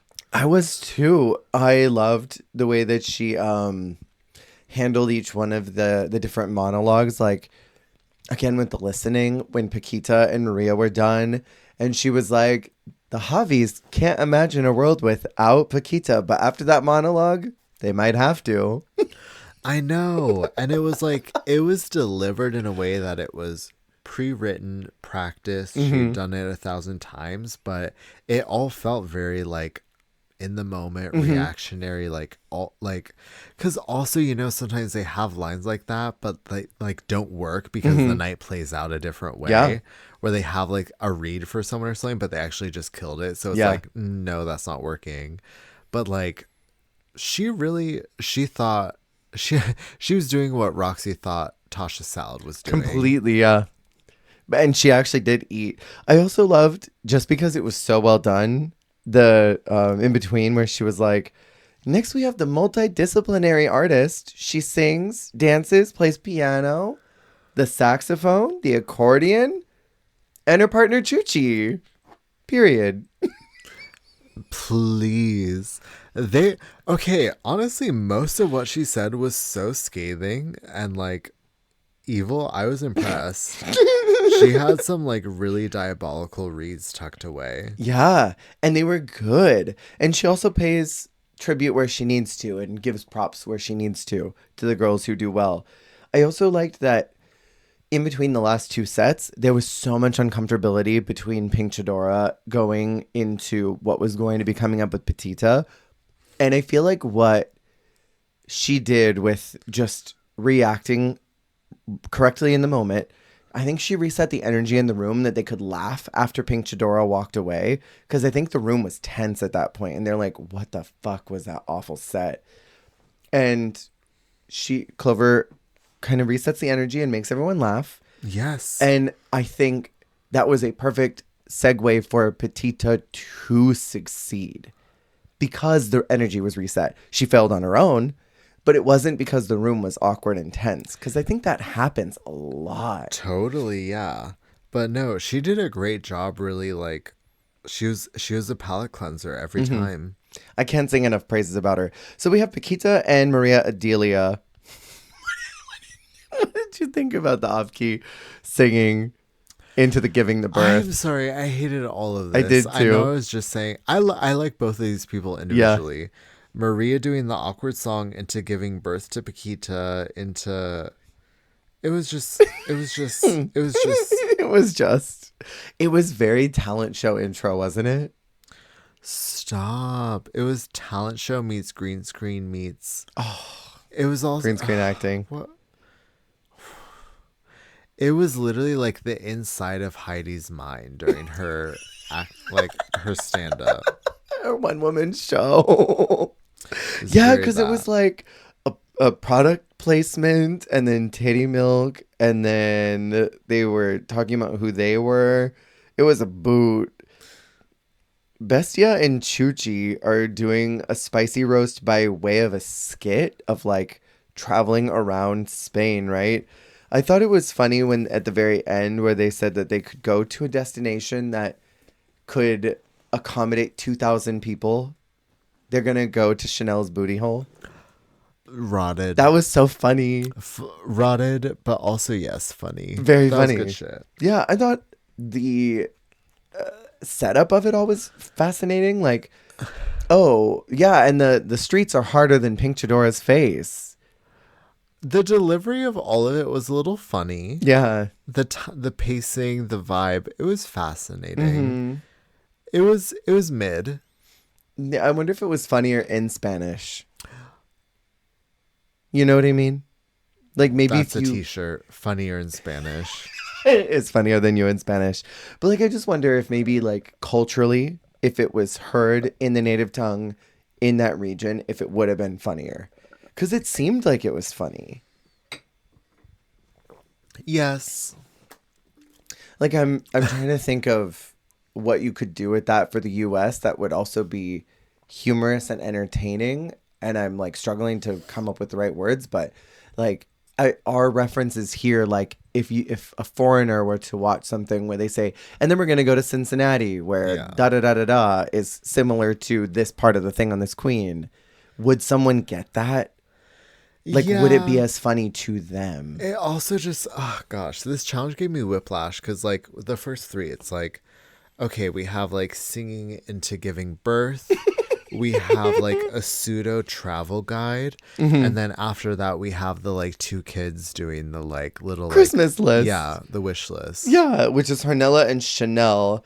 I liked the idea of that. I thought it was so safe.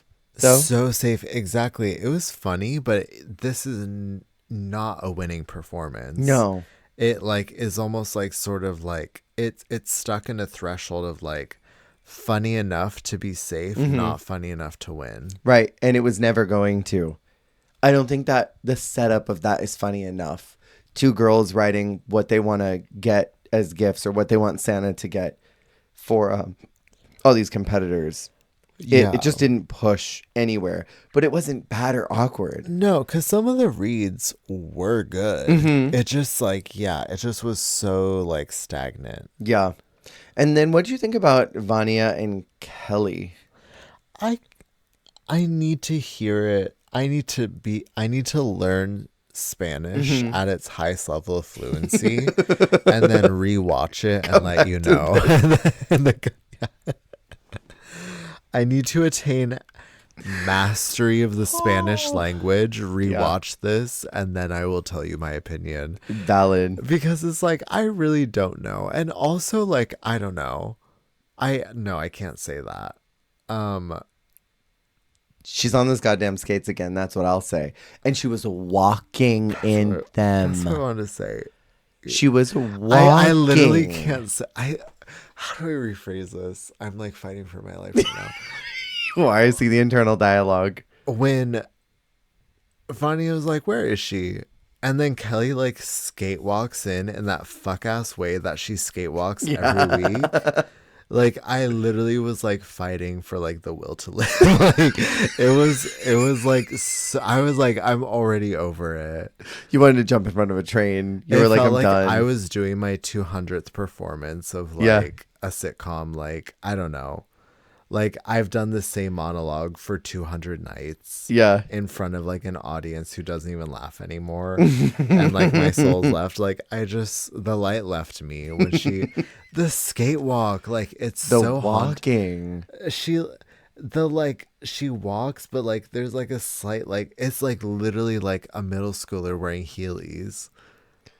A middle schooler wearing Heelys. And she could just put on heels. She could literally just put on heels. Okay, here's my thing. I will say from my perspective, I don't like the like comedy sketches that are surrounding sex. And it's not because I'm a prude and I'm like Max, like, oh, these girls are so raunchy. I am a dick pig. Like, I am so down for the dick.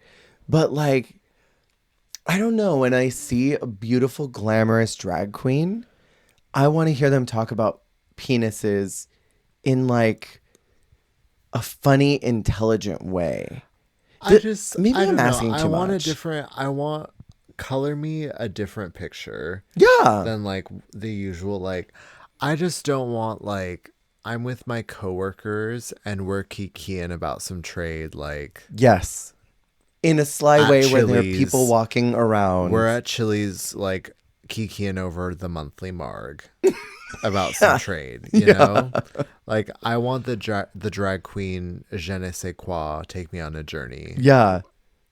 I want the Trixie telling Katya that she got gonorrhea and she had to change out her towel like every couple of days, and she was like, I felt puss. Yeah. Like, I want that kind of storytelling. I liked the whispers of it, like Vanya talking about like when she likes how it's like as wide as it is long, and then she's like, could you imagine if it was 8 inches? Like, I don't know, I feel like there is some like absurdity, like totally like raunchy humor in there, but like I don't know, some of it was literally just like, these are just like women in heat, totally, and one of them's on skates. Are you in heat and on skates like me? Yeah, I don't know. I just really don't turn up to that. It doesn't make me laugh in like a ha ha ha kind of way. It's more just like a okay. Electra. Not Electra. Yes, Electra. Una die. And then we have Pink Chadora and Macarena. Can I ask, why was Pink Chadora dressed as a picnic table? She was literally like Manila in that spaghetti dress. Yeah. She was in line to meet her at DragCon. This is like so meet and greet. But then like, sorry. No, you're fine. I was gonna say like, then Macarena looks like she's gonna go interview at Runway and replace Emily. But like in hell. Yeah. Hell of a boss. Yeah. I'll just say, I hated this. Me too. They literally looked like they could not be in more different venues, more different times of day.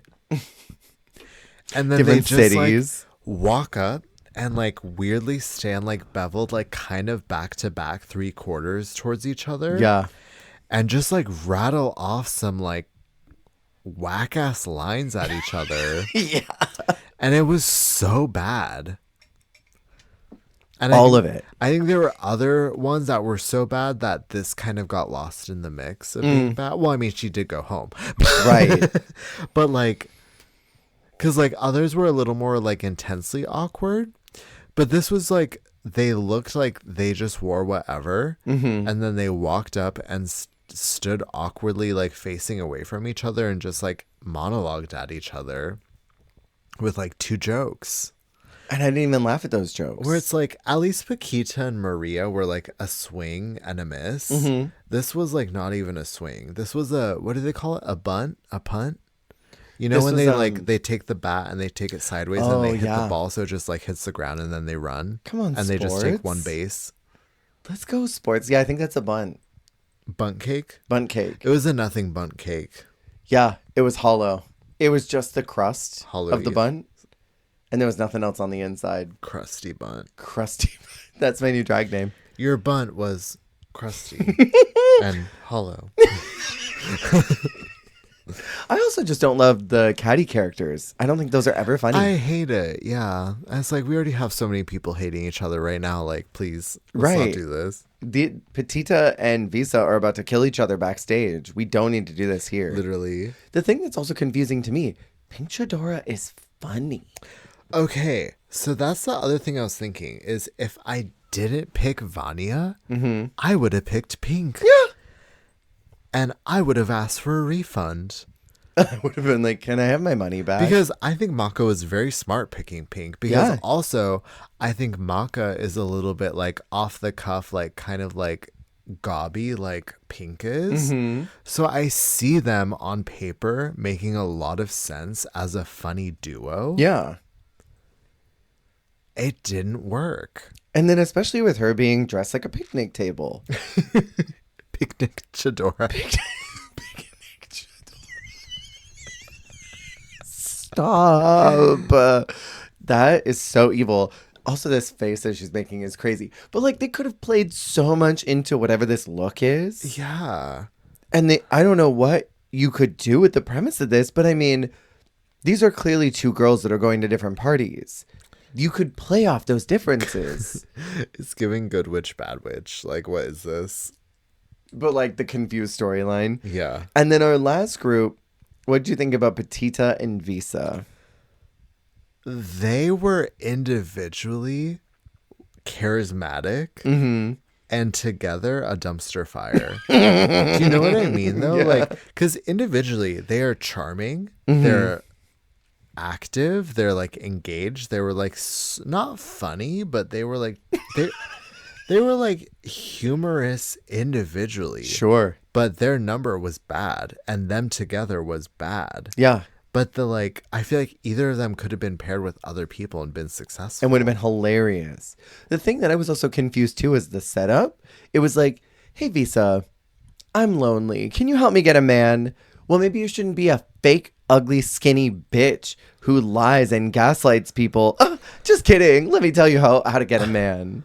I mean, I can't speak to the situation, but I feel like if you're so over that person you're working with, you don't want to continue talking with them to workshop it and make it better.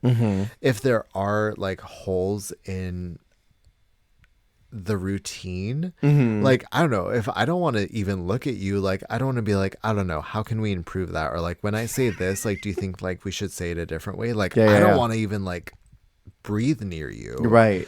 So like, that must be hard of like, you probably hit a point of like, well, that's good enough. Right. I don't want to talk to them anymore. This is a decent number. Let's just like, okay, we at least got something. Yeah. I'll laugh at the jokes, even if they're not funny. But like compared to someone where you do have a good rapport and you could be like, okay, when I say that and like the way you react to it, do you think we could have like a better like back and forth there? Or like the timing could be better, like stuff like that. Like, Yeah. I just think when you're not in a good place with someone, you don't want to fine tune the number. No. Well, and then also thinking too, okay, so if I'm Visa, I'm thinking, all right, I'm already in the dumpster here. I might not be coming back. Do I want to make sure that this girl also maybe goes home too and sabotage her track record? Because the reality is, even if I push through this and we win, I have to come back and deal with her. And this girl thinks that she's done nothing wrong so far. And I tried to be the bigger person and resolve things, and she didn't want to. So you're thinking Diva went a little kamikaze. I think so. I think what you said a couple of minutes ago was probably true. I think she genuinely stepped in this like, I'm going to be the bigger person. I'm going to see what magic she's got over the judges. And I'm going to try and siphon a little bit of that off, gain a win for myself, come back, and then do what she's doing and slay my way to the end. Yeah, she tried grow. She tried doing the miracle grow. And it did not work. And Petita doubled down and acted a little snotty towards her. So she was like, well, then fuck you too, you skinny bitch. Yeah. I don't care about you at all. Alexa, play Kamikaze by Carly Rae Jepsen. Exactly. I'm going to take you down with me. Yeah. And I think because there's a moment where Petita says, well, Visa was laughing at my jokes and that should have been enough of a flag for me. I feel like Visa was like, oh, yeah, that's great. Let's just do it. Because she knows she's probably not going to come back. What does she want to come back and deal with all that again for? You know? If she feels like it wasn't resolved, I wouldn't want to go back in that situation for who knows how many more weeks. I'd be distracted and grumpy and angry. Yeah. Maybe at best I could have some revenge. Hey, that's kind of tea. I don't know. So our runway category is Wigpalooza. Did you have any standouts from this? I'm trying to get into the wiggetry of it all. You love the wiggetry. A wig runway. High expectations. Okay, let's breeze through these really quick. So Pink Chadora is doing a devil. She was a hell creature, so her wig was on fire. I like the idea of if it's a wig runway, a wig that does a thing. Mm-hmm. In this case, smoking. But like the look itself is kind of boring. Am I wrong? She said she was a sexy, sexy, sexy devil, though. You think there's not sexy? Sexy robot devil. No, it's boring. And I didn't get sexy. I don't know where that buzzword came from. Yeah, it was a little too simple for me because it is just like a red bodysuit with like a stacked red wig. Bodysuit. Yeah, Petita is doing like a protest of no flat wigs. I actually really like this. It's giving like like España Diana Roth. It's giving España Megan Schoenbrod. Stop. Why tell me, why do I pray? But I thought she looked great. The big hair, beautiful. And I love that shade of like ginger hair on like pretty much anyone, TBH. On Rose? That's beautiful. Yeah. What a gorge combo. It's a great eye for color. What do you think of Bestia's? Bestia is next. Number one Bestia hater in the chat. Yeah, how do I say this? I don't mean to be rude. Art is art and art is subjective.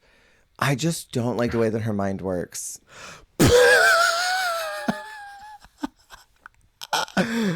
Her art pop could mean anything, but you're not interested in learning what it means. Exactly. That is the tea right there. I just don't. Yeah, I said what I needed to say, and I'm at peace with that. What do you think about the look? I liked that the rest of the body was also hair, because this is kind of like an isolated thing, not necessarily for this look in general. General pet peeve, I hate, Sasha Velour did this, when it's like a wig runway or a hair runway, and you do like the mohawk. Oh, yeah. It's not enough hair for me. Like, I get that it's hair in an extreme shape, but like, hair spikes. Like, I need more hair. Yeah. But this delivered that because the rest of the body was hair. And there's wigs everywhere. Yeah. I will say I like the alligator clips everywhere. I think that's a cool detail in those color pops. Yeah. Yeah. What did you think of Clover's goatee? Oh, I love the gender fuckery of it all. I think she looks great in lilac. It's not super groundbreaking. And I feel like the hair should tell me it's like a hair runway. Like, this is a wig runway. And I don't know if this is bad, but I've seen this wacky hair from so many drag queens that if you were to show me this photo out of context and say, what is the category? I'd be like, monochrome. Like, this could be any runway in any franchise, any episode, because it doesn't look like hair. That's valid. But I like it. Yeah. It's just not the category to me. What do you think about it? Yeah. I like what she was going for. I just don't like the execution of the goatee and it being like kind of like a deeper purple than everything else. I think the wig is fun, but I wish the dress was more impressive to match it or like something. I don't know. I get that. I think maybe if the hair gradiated, like if the tips of the hair were that lilac color and then this was that plum, so it was almost like the shades were darkening as it went up. I think that could have been interesting. What did you think about Vania? She's next. She's a warrior princess. You know what? I sometimes don't love like a corset of hair or a bodysuit of hair, but I thought the braiding detailing up the front of that was very intricate and impressive. Yeah. And I also kind of liked that mix of like the dirty blonde, like kind of like honey blonde with the red. Yeah, with the red pop was beautiful. I thought it was quite a striking color combo that I usually don't. I feel like most people do the hair with black. Black patent leather. And so I was here for the pop of like a very bold color. Yeah. With that kind of warm hair color. And the detailing was just really impressive. So I've seen this iteration of this look a million times. We just saw Lux and Malaysia do it. Yeah. But I actually quite liked this one. Yeah, I did too. And I love a sweetheart neckline. I'm a big fan of that. Yeah. Next is Hornella. Why is this so Yara Sofia All Stars 1 coded? Stop. Is she hitting the button though? She's about to go in? Yeah, she's tagging in. She thinks her power and Alexa's power, they can beat them and send them home. Stop. Sorry. You're gonna pee yourself. That is such Old Testament Bible to me. That whole challenge. It's awful. Ask somebody for $5. Not him.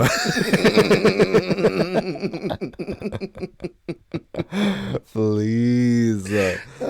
Humiliation ritual. Literally, that was crazy. That was the worst challenge of all time. Who are we just talking about? Ornella. Ariel Versace.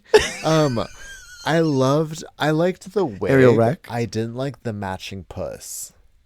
I hate the matching puss. I don't like the fetish wear. I loved the wig. It was giving Pokemon. I didn't like anything from the chin down. Fair. I don't like anything from the chin down either.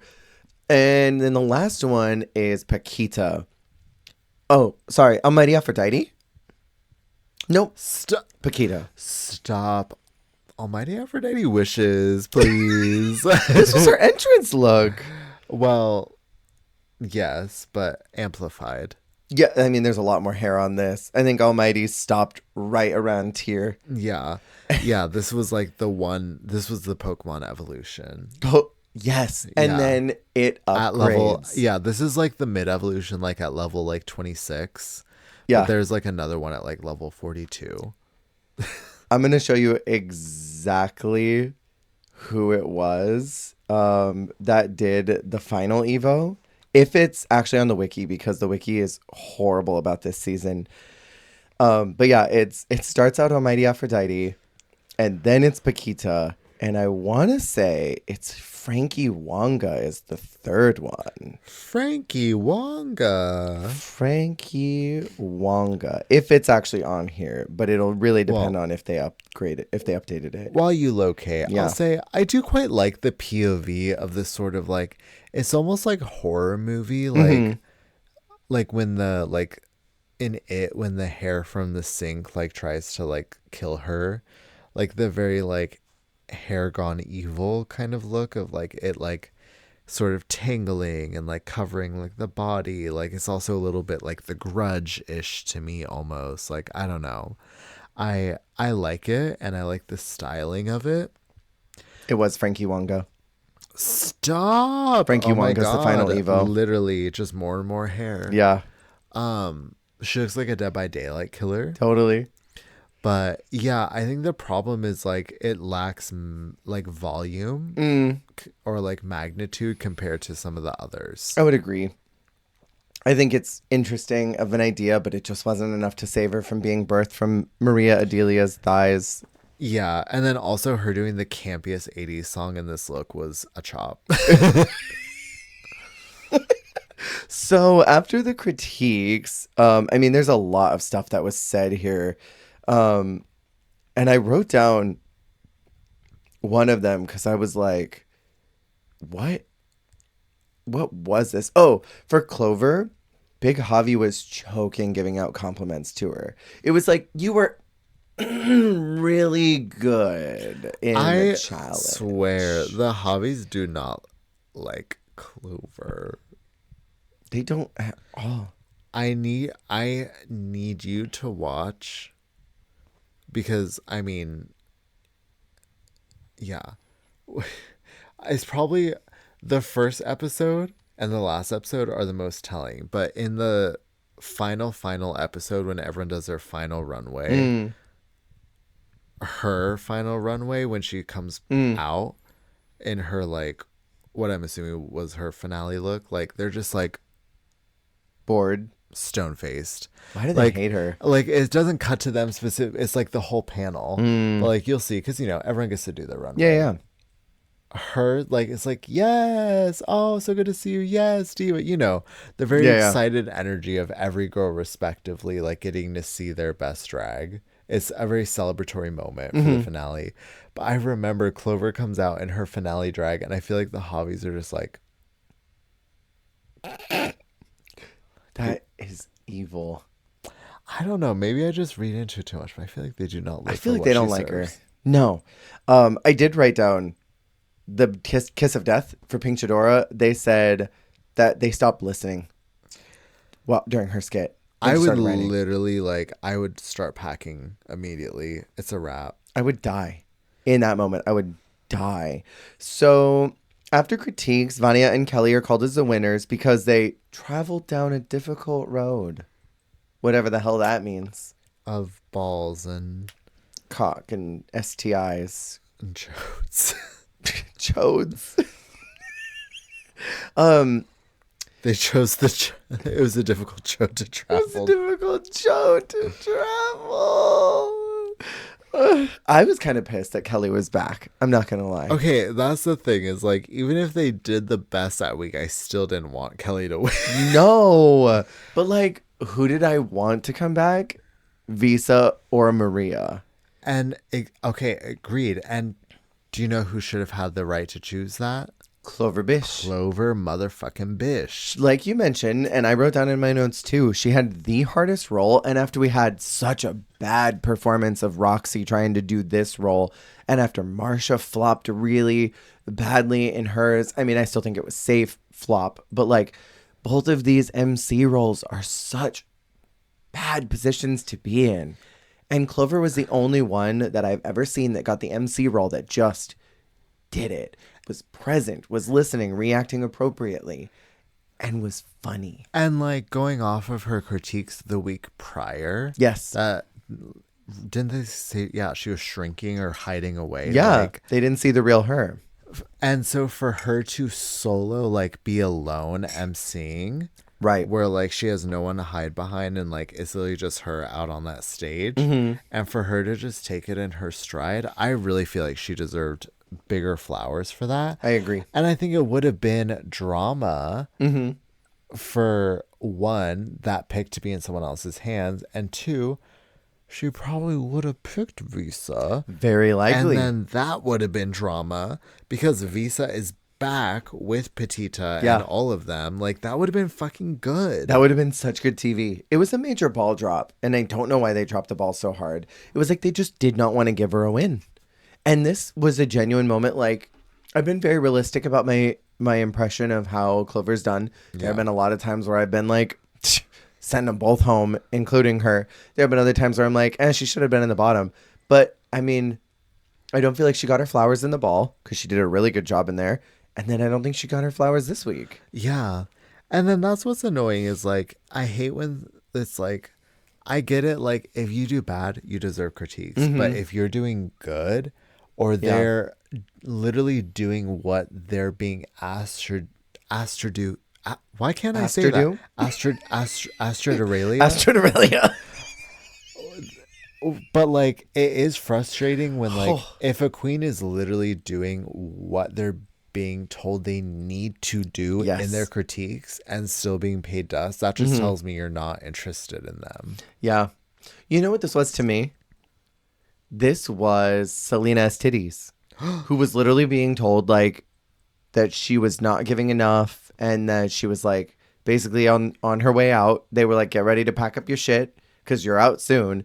She kills it in that sketch with Mistress. Yeah. And they're like, Lux, you got it. Hey, Lux and Lucy, here's a win. Even though, like, they were fine. Like, that was what this was to me. It was like Kelly and Vania were funny, but, like, Clover killed it. Maybe her runway wasn't that great, but I don't think Vania was, like, that groundbreaking either. Yeah, right. I don't think it was as much of a tiebreaker this week as it was in the musical. Totally. So what's interesting is all the P's are in the bottom. Paquita, Pink Chidora, and Petita, Paquita, Pink Chidora. The gag. Say them in that order. I was gagged because 2 front runners in the bottom and 2 of them are going to go home. I know. I mean, it's 3 people where it's like, damn, I don't even want to see really, like, more than one of these go home, let alone 2. Right. And, like, I like Paquita, but I could tell that she wasn't going to go super far. Yeah. So, like, on one hand, I kind of thought, okay, I guess it's justified, and she seemed fine with it. But, like, Petita and Pink Chidora, I thought were going to both go all the way to the end together. I could have totally seen Pink in the top 4. They seem to love her every week.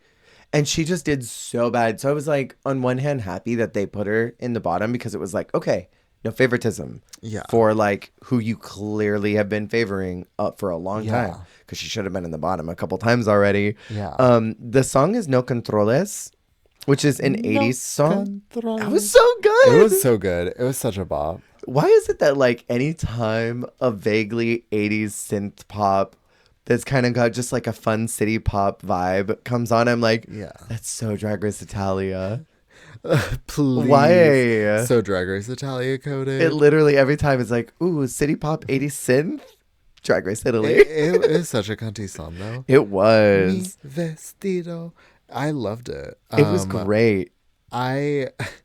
But the lip sync was a mess. The song was great. Horrible lip sync. Okay. Well, horrible. Honestly, I will say, Petita did quite good. Yeah, she did great. Better than I thought. Sells it like she's about to turn the party. She says, "This is my era. I'm ready." And then she literally robots through the entire thing. And removes her wig to reveal gelled red hair with glitter. Very Laganja Estranja stupid girls tea. Yes. Please. I don't want to be a stupid girl. And then Paquita just sort of like flailing around wildly. Poor thing. She was floundering. She was floundering. Petita worked me out. I loved her like looking around like on beat, like the like do and she's like peering like with her like hands over her brows, like trying to peek for something. I'm like, what are you doing, you dummy? Like she's a very funny, like kind of campy, like she's a great Drag Race lip syncer. Yeah. Because she knows how to do those kinds of very Drag Race songs where it's sort of like mid to up tempo, like kind of like retro campy song. Like she totally knew how to chew that up. Totally, yeah. She was almost like a victim of circumstance. Yeah, but also after the week she had, she needed to lip sync. I feel like there was no other choice for her. She was doomed from the start. It was in the stars. So we get Pink Chidora and Paquita being eliminated. Woof. I was devout about Paquita. I mean, that is a rough double in general. I mean, like, they're two huge presences this season. I mentioned that I had something I wanted to say, and this is a good point for this. I feel like the double should have been saved for the semifinal and been like, all right, next week we have the finale, and 2 of you are going home tonight in preparation of that. And the reason I think this is because I feel like a double on a return episode spoils and sours the returning queen. Because, like, even if you and I loved that Kelly was back. Yeah. Which we don't. But even if we loved it, I feel like it'd be really hard for us to be happy when 2 people go home. Right. It's sort of like, I don't know, getting a present on your birthday, but then, like, someone dies. It's like, wait, something good just happened, but then something also bad just happened here. Yeah. Like, I can't be happy about that. So, 1, in that effect, but 2, it's very much like how Morgan, when she came back in All Stars 3, where she came back after a tragedy, but 2, coming back late. Yes. I hate how far into the competition Kelly's coming in. Yeah. Especially after the double. Because we just What? I can't talk anymore. We dwindled. Dwindled. I'm afraid. I'm fear. I fear for my life. Stroke? You're gonna have to drive me to the hospital. Is there a carbon monoxide? We've dwindled the numbers down to what? Is it 6 now, or is it still 7? Because I think it's 6 now. I think it's 6 now because they did the double. It would have been 7.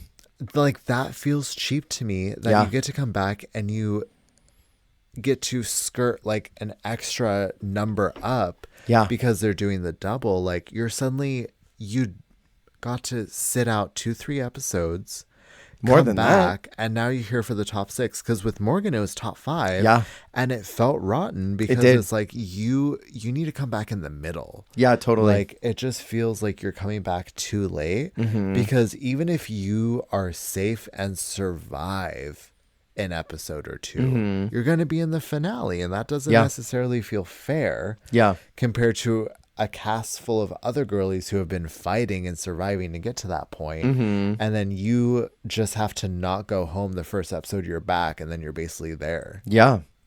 And like, this theoretically is the midpoint of the competition because half the cast is still here, but then they do the double, so it scoots it forward. So I agree with you. I think it's cheap. I think a little bit. And I think it really just doesn't set anybody up to be happy about Kelly. I don't know what next week is going to bring, but I imagine they're going to be so sad about the double that they're not going to be able to truly celebrate that Kelly's back. Well, we're about to enter the era of Kelly Rowland's supremacy. Kelly Rowland, Kelly Roller, and she's going to win every episode. Oh my God. From here on out, and then win the season. I'm going to throw up. Just win on win on win on win. Minnie and Maxie. All of them. This season is going to hit 1, 2, 3, 4 vibes. You aren't ready. Please. Yeah. I feel bad. I really wanted to see one more week of Paquita. I feel like if this was justifiable, like bottom 2, it should have been Paquita and Pink would have gone home. And then I imagine Paquita would probably be next. Yeah, but I still would have liked, again, seeing her one more week. Just one more. I don't think this needed to be the double week. No. Not with a return. It really just sours the whole idea of a return. Almost like, I say save it for the week after. Yeah. Because then also it's almost harder pressure on the girl who comes back. Yeah. Because it's like there's a double elimination. So I can't be one of those 2. Totally. But that wraps us up for today. Next week, we are going to finish the season with the last 3 episodes, which I'm looking forward to seeing how this resolves and hearing your thoughts as we finish this, how it was on a more recent watch compared to the first time around. I'm very curious when we get to the end what you'll think about everything in retrospect. Yeah. But thank you all for listening. We will chat with you next week. Remember, you're doing a great job. You're doing the best you can, and that is all you can do. Goodbye. Bye.